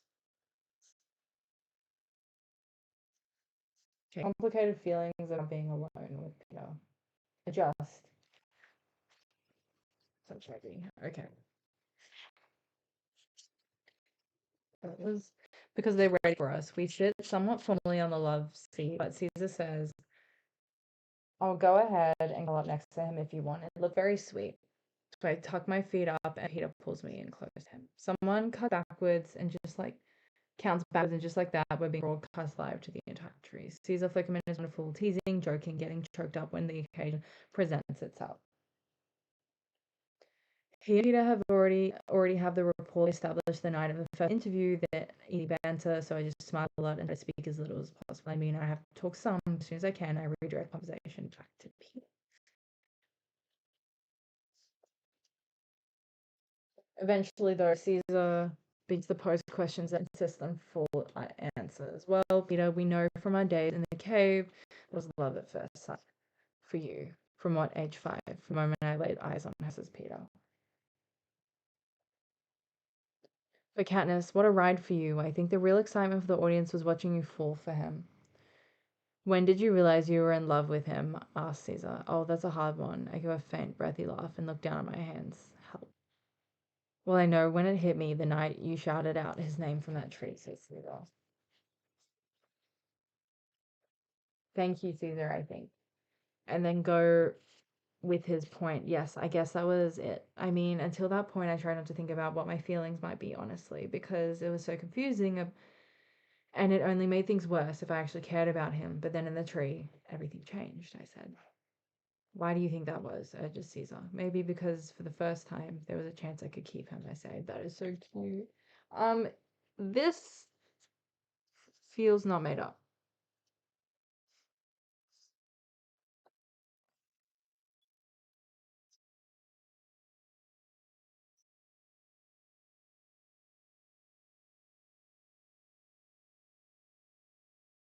Okay. Behind a cameraman, I see Hamish give a sort of huff with a relief, and I know I've said the right thing.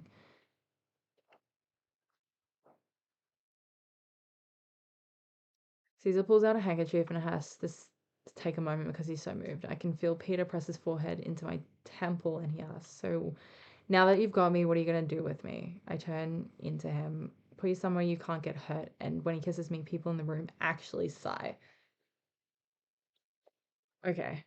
For Caesar, this is a natural place to segue into all the ways we did get hurt in the arena, from burns, the stings, the wounds. But it's not until we get around to the mutts that I forget I'm on camera.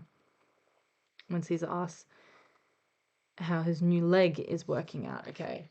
Disability. This is something they didn't put in the movies. So,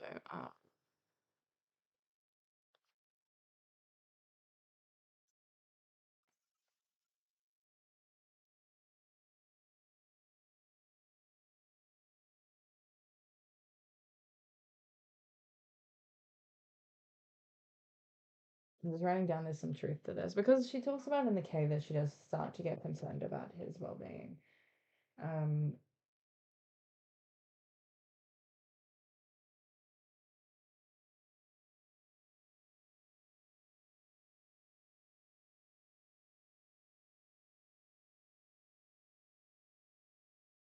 you like I say, and I can't help but reaching out and pulling up the bottom of Peter's trousers. Oh no, I whisper, taking in the metal plastic device that has replaced his flesh.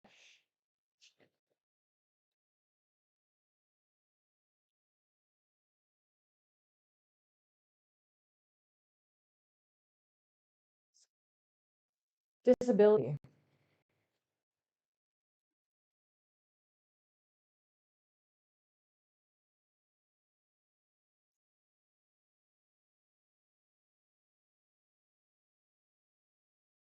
Ability from the games. No one told us. Oh my god, I just fully whacked my okay. No one told you Caesar gently. I I shake my head. I haven't had the chance, says Peter with a sigh. It's my fault, I say, because I used that tourniquet. Yes, it's your fault. I'm alive, says Peter. He's right, says Caesar. He'd have bled to death, for sure, without it.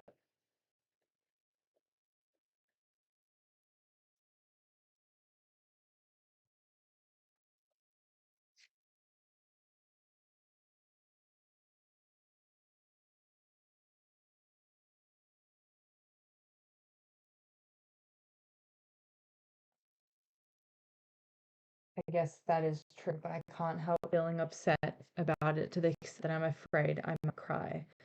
And then I remember everyone in the country is watching me, so I bury my face in Peter's shirt. I mean, that's not exactly hiding your emotions from the country. I think people can see it.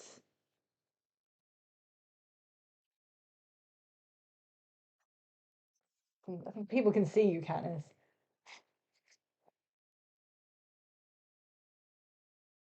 And I'm gonna write down here real feelings. Just the real feelings. It takes them a couple of minutes to coax me back out because it's better in the shirt when no one can see me. And when I do come out, Caesar backs off, questioning me so I can recover. In fact, he pretty much leaves me alone until the berries come up. Candace, I knew you've had a shock, but I have to ask the moment you pulled out those berries, what was going in your mind? He says. I take a long pause before I answer, trying to collect my thoughts. I'm gonna highlight this, but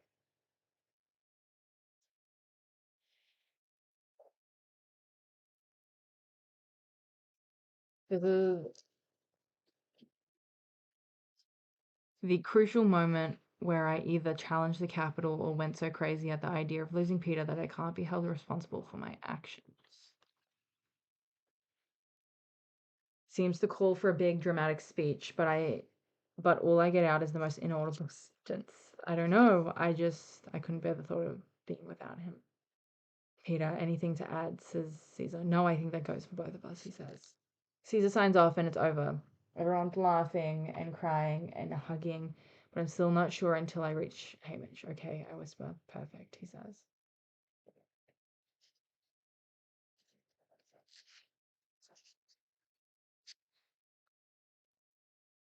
Gonna highlight the rest of this.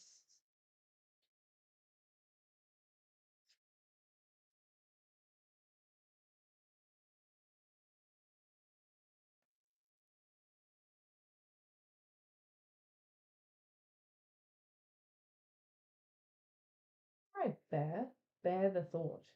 Doesn't seem like it.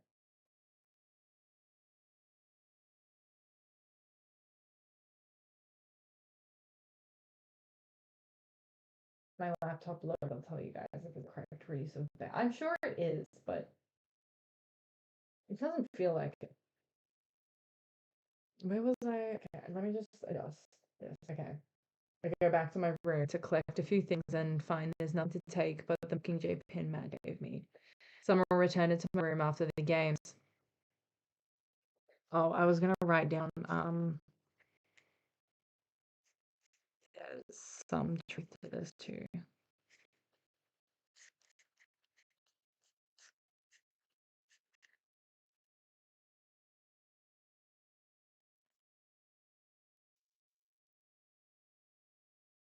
So on returning to my rooms after the game, the driver in the car, blackened windows, and the train waiting for us. We barely have time to say goodbye to dinner, although we'll see in a few months when we tour the district for a round of jury ceremonies.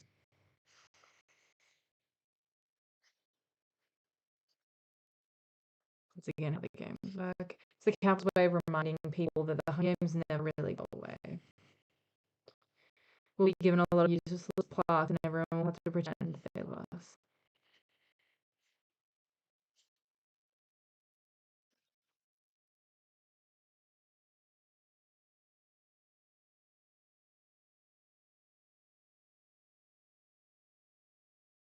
Is it better or bad thought? My laptop is lagging so bad because of my recording software. It just doesn't seem right to me.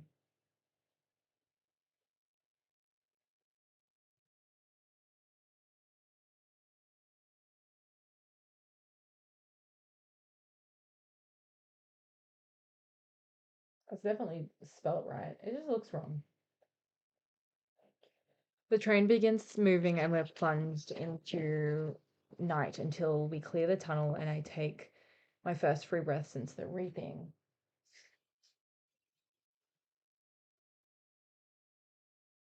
Ugh, I'm so close to being done with this novel.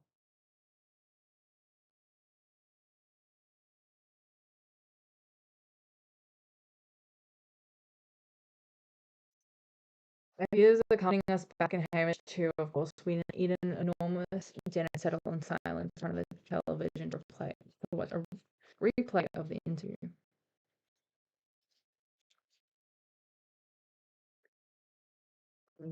Highlighting the food.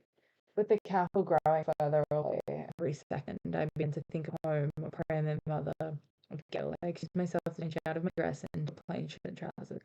As I slowly, thoroughly wash the makeup from my face and my hair in a braid, I begin transforming myself back into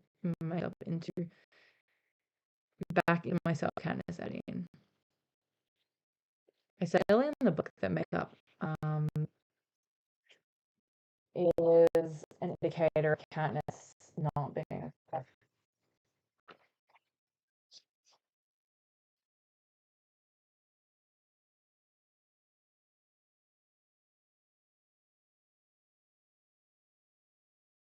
I'm gonna write that down again.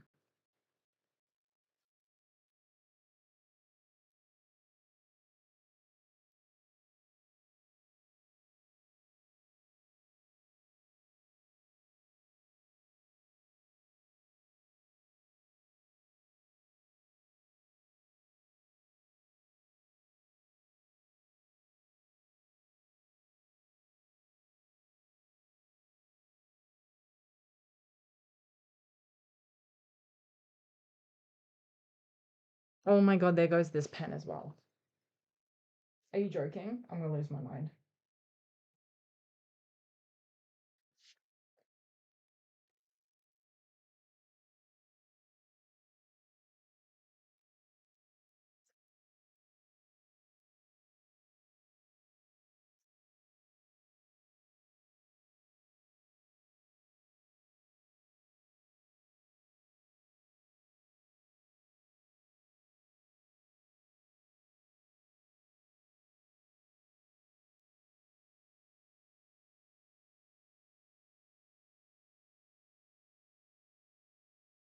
What I've written here is Maker is still an indicator of Katniss not being herself, rather the capital's girl on fire.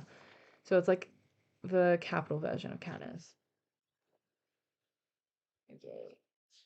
A girl who lives in the seam, hunts in the woods, trades in the hob. I stare in the mirror as I try to remember who I am and who I am not. By the time I join the others, the pressure of Peter's arm around my shoulders feels alien. Poor Peter, man.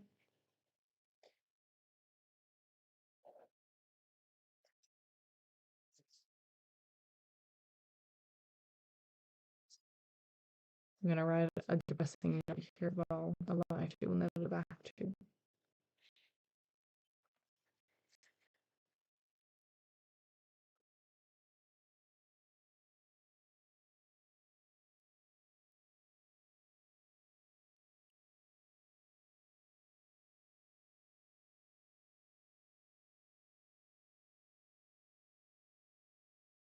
This is a life she'll never truly return to.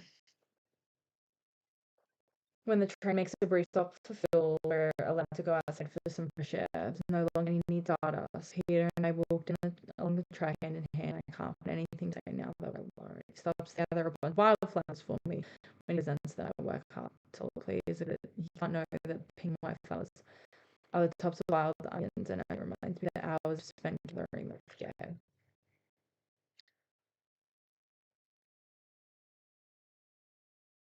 There's a comparison to Gale, obviously.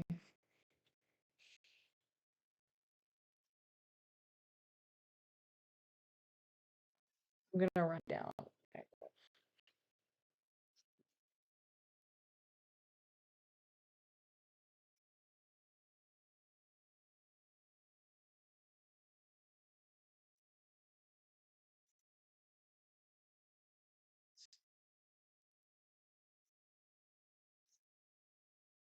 Her old life versus her new life.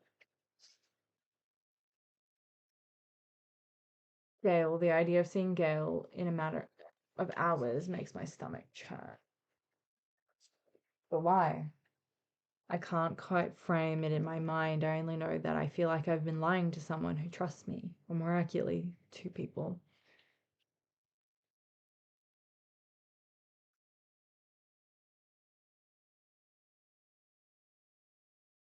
I've been getting away with it up to this point because of the games, but there will be no games they hide behind back home. I'm going to write a note as well. Which life will she choose?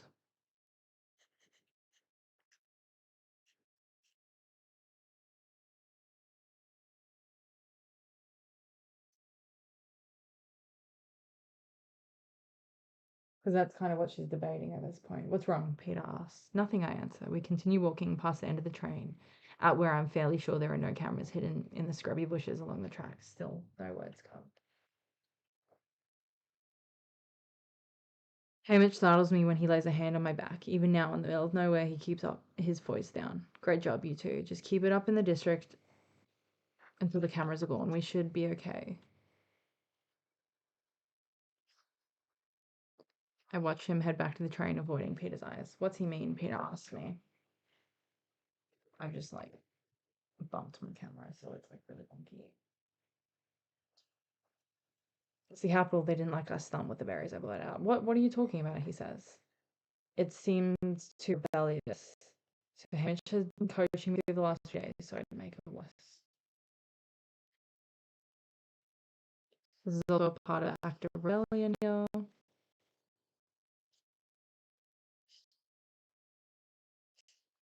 Voting you, but not me, said he. Because Hannah is a favourite eater. Didn't you know that? Knew you were smart enough to get it right, okay? I didn't know there was anything to get right, says Peter. So you're just saying what you're saying is these last few days, and then I get us back in arena. There was some strategy you two worked out. No, I mean, I didn't talk to him in the arena, could I? Stammer. Wow, looking at my highlighting game. So good. So good.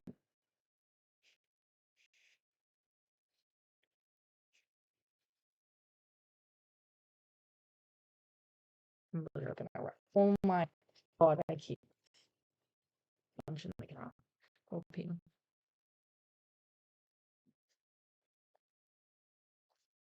Literally gonna write just this face. Okay.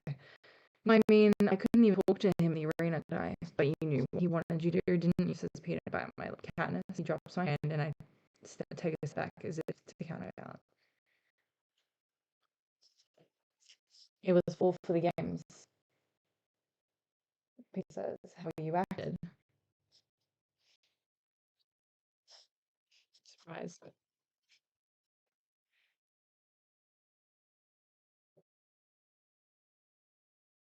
Not all of it, I say, tightly holding onto my flowers. Then how much? No, forget that. I guess the real question is, what's going to be left when we get back home, he said.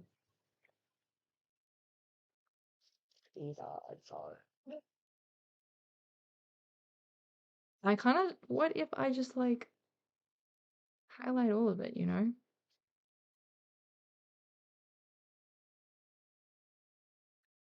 Not all of it. I say, tightly holding onto my flowers. Then how much? No, forget that.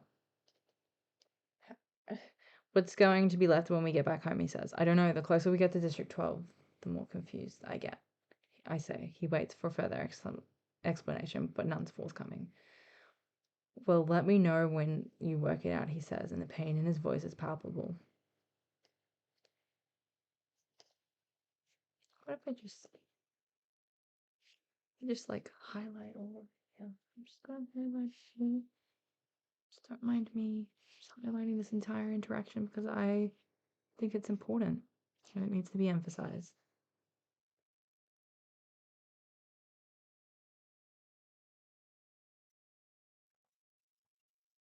I'm just going to write a note for future me. This whole interaction needs to be emphasized.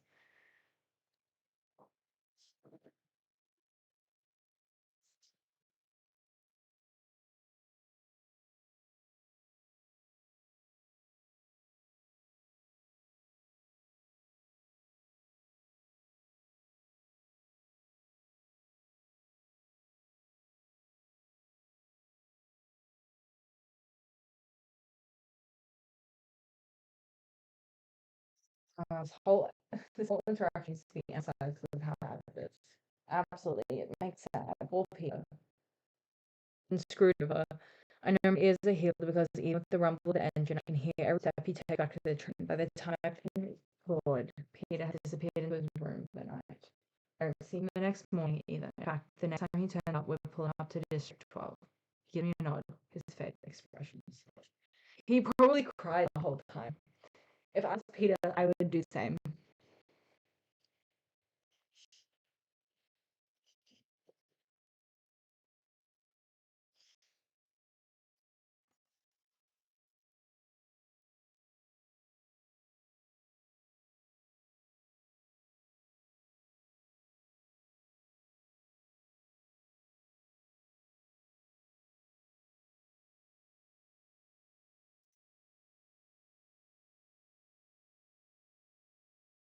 I don't think we ever actually see Peter cry, do we?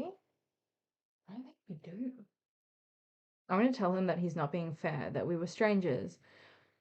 Oh my god, this is like one of my favorite paragraphs when discussing the Peter and Gale dynamic. I'm going to highlight this whole thing.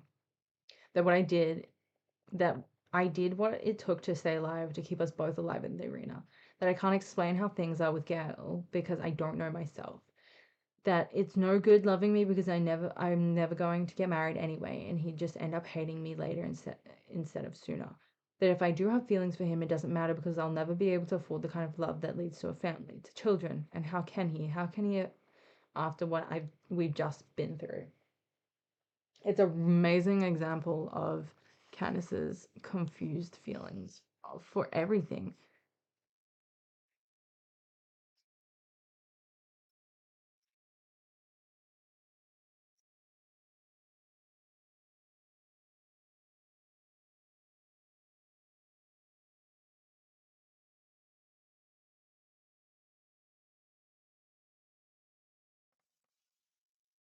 I'm just writing down here. Just gotta make sure it's in frame. This is an amazing example.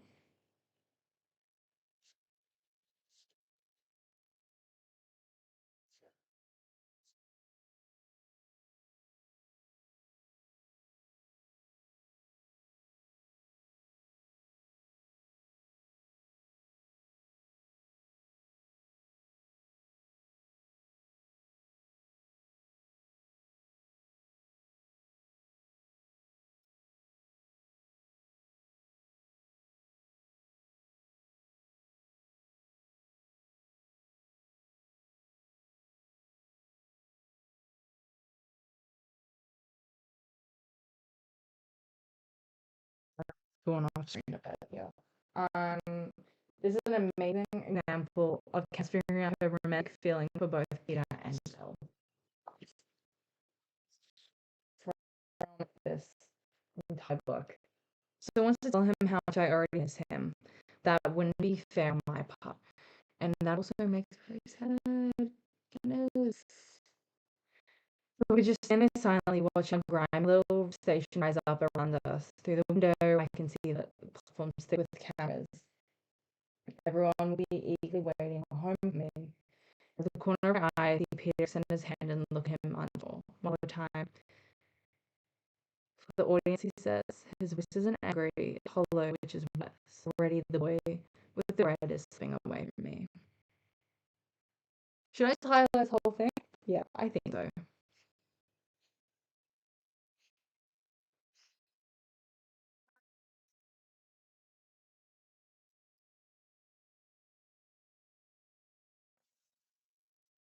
Not the boy with the bread.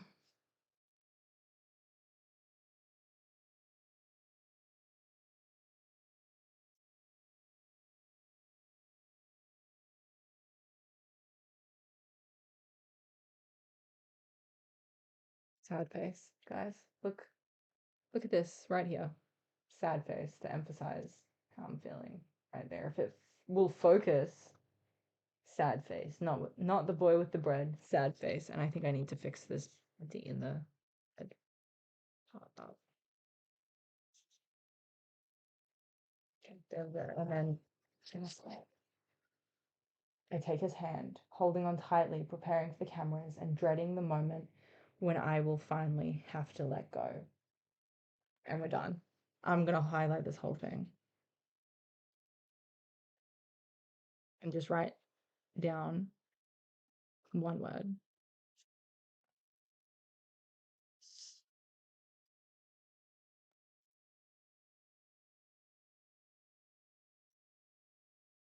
I was gonna say one word, two words now. Devastating ending in really messy handwriting. And that's it. End of book one. We're done. And I wrote that so wonky. Actually, I think I might actually just redo that to remind me. It's fixing what I just wrote down.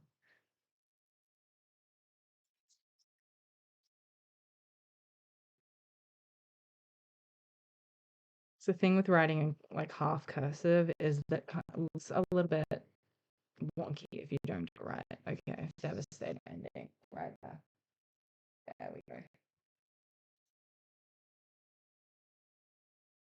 Very sad. End of book one. So next Tuesday I'm going to be doing a live stream on. Wait, where was I going with that?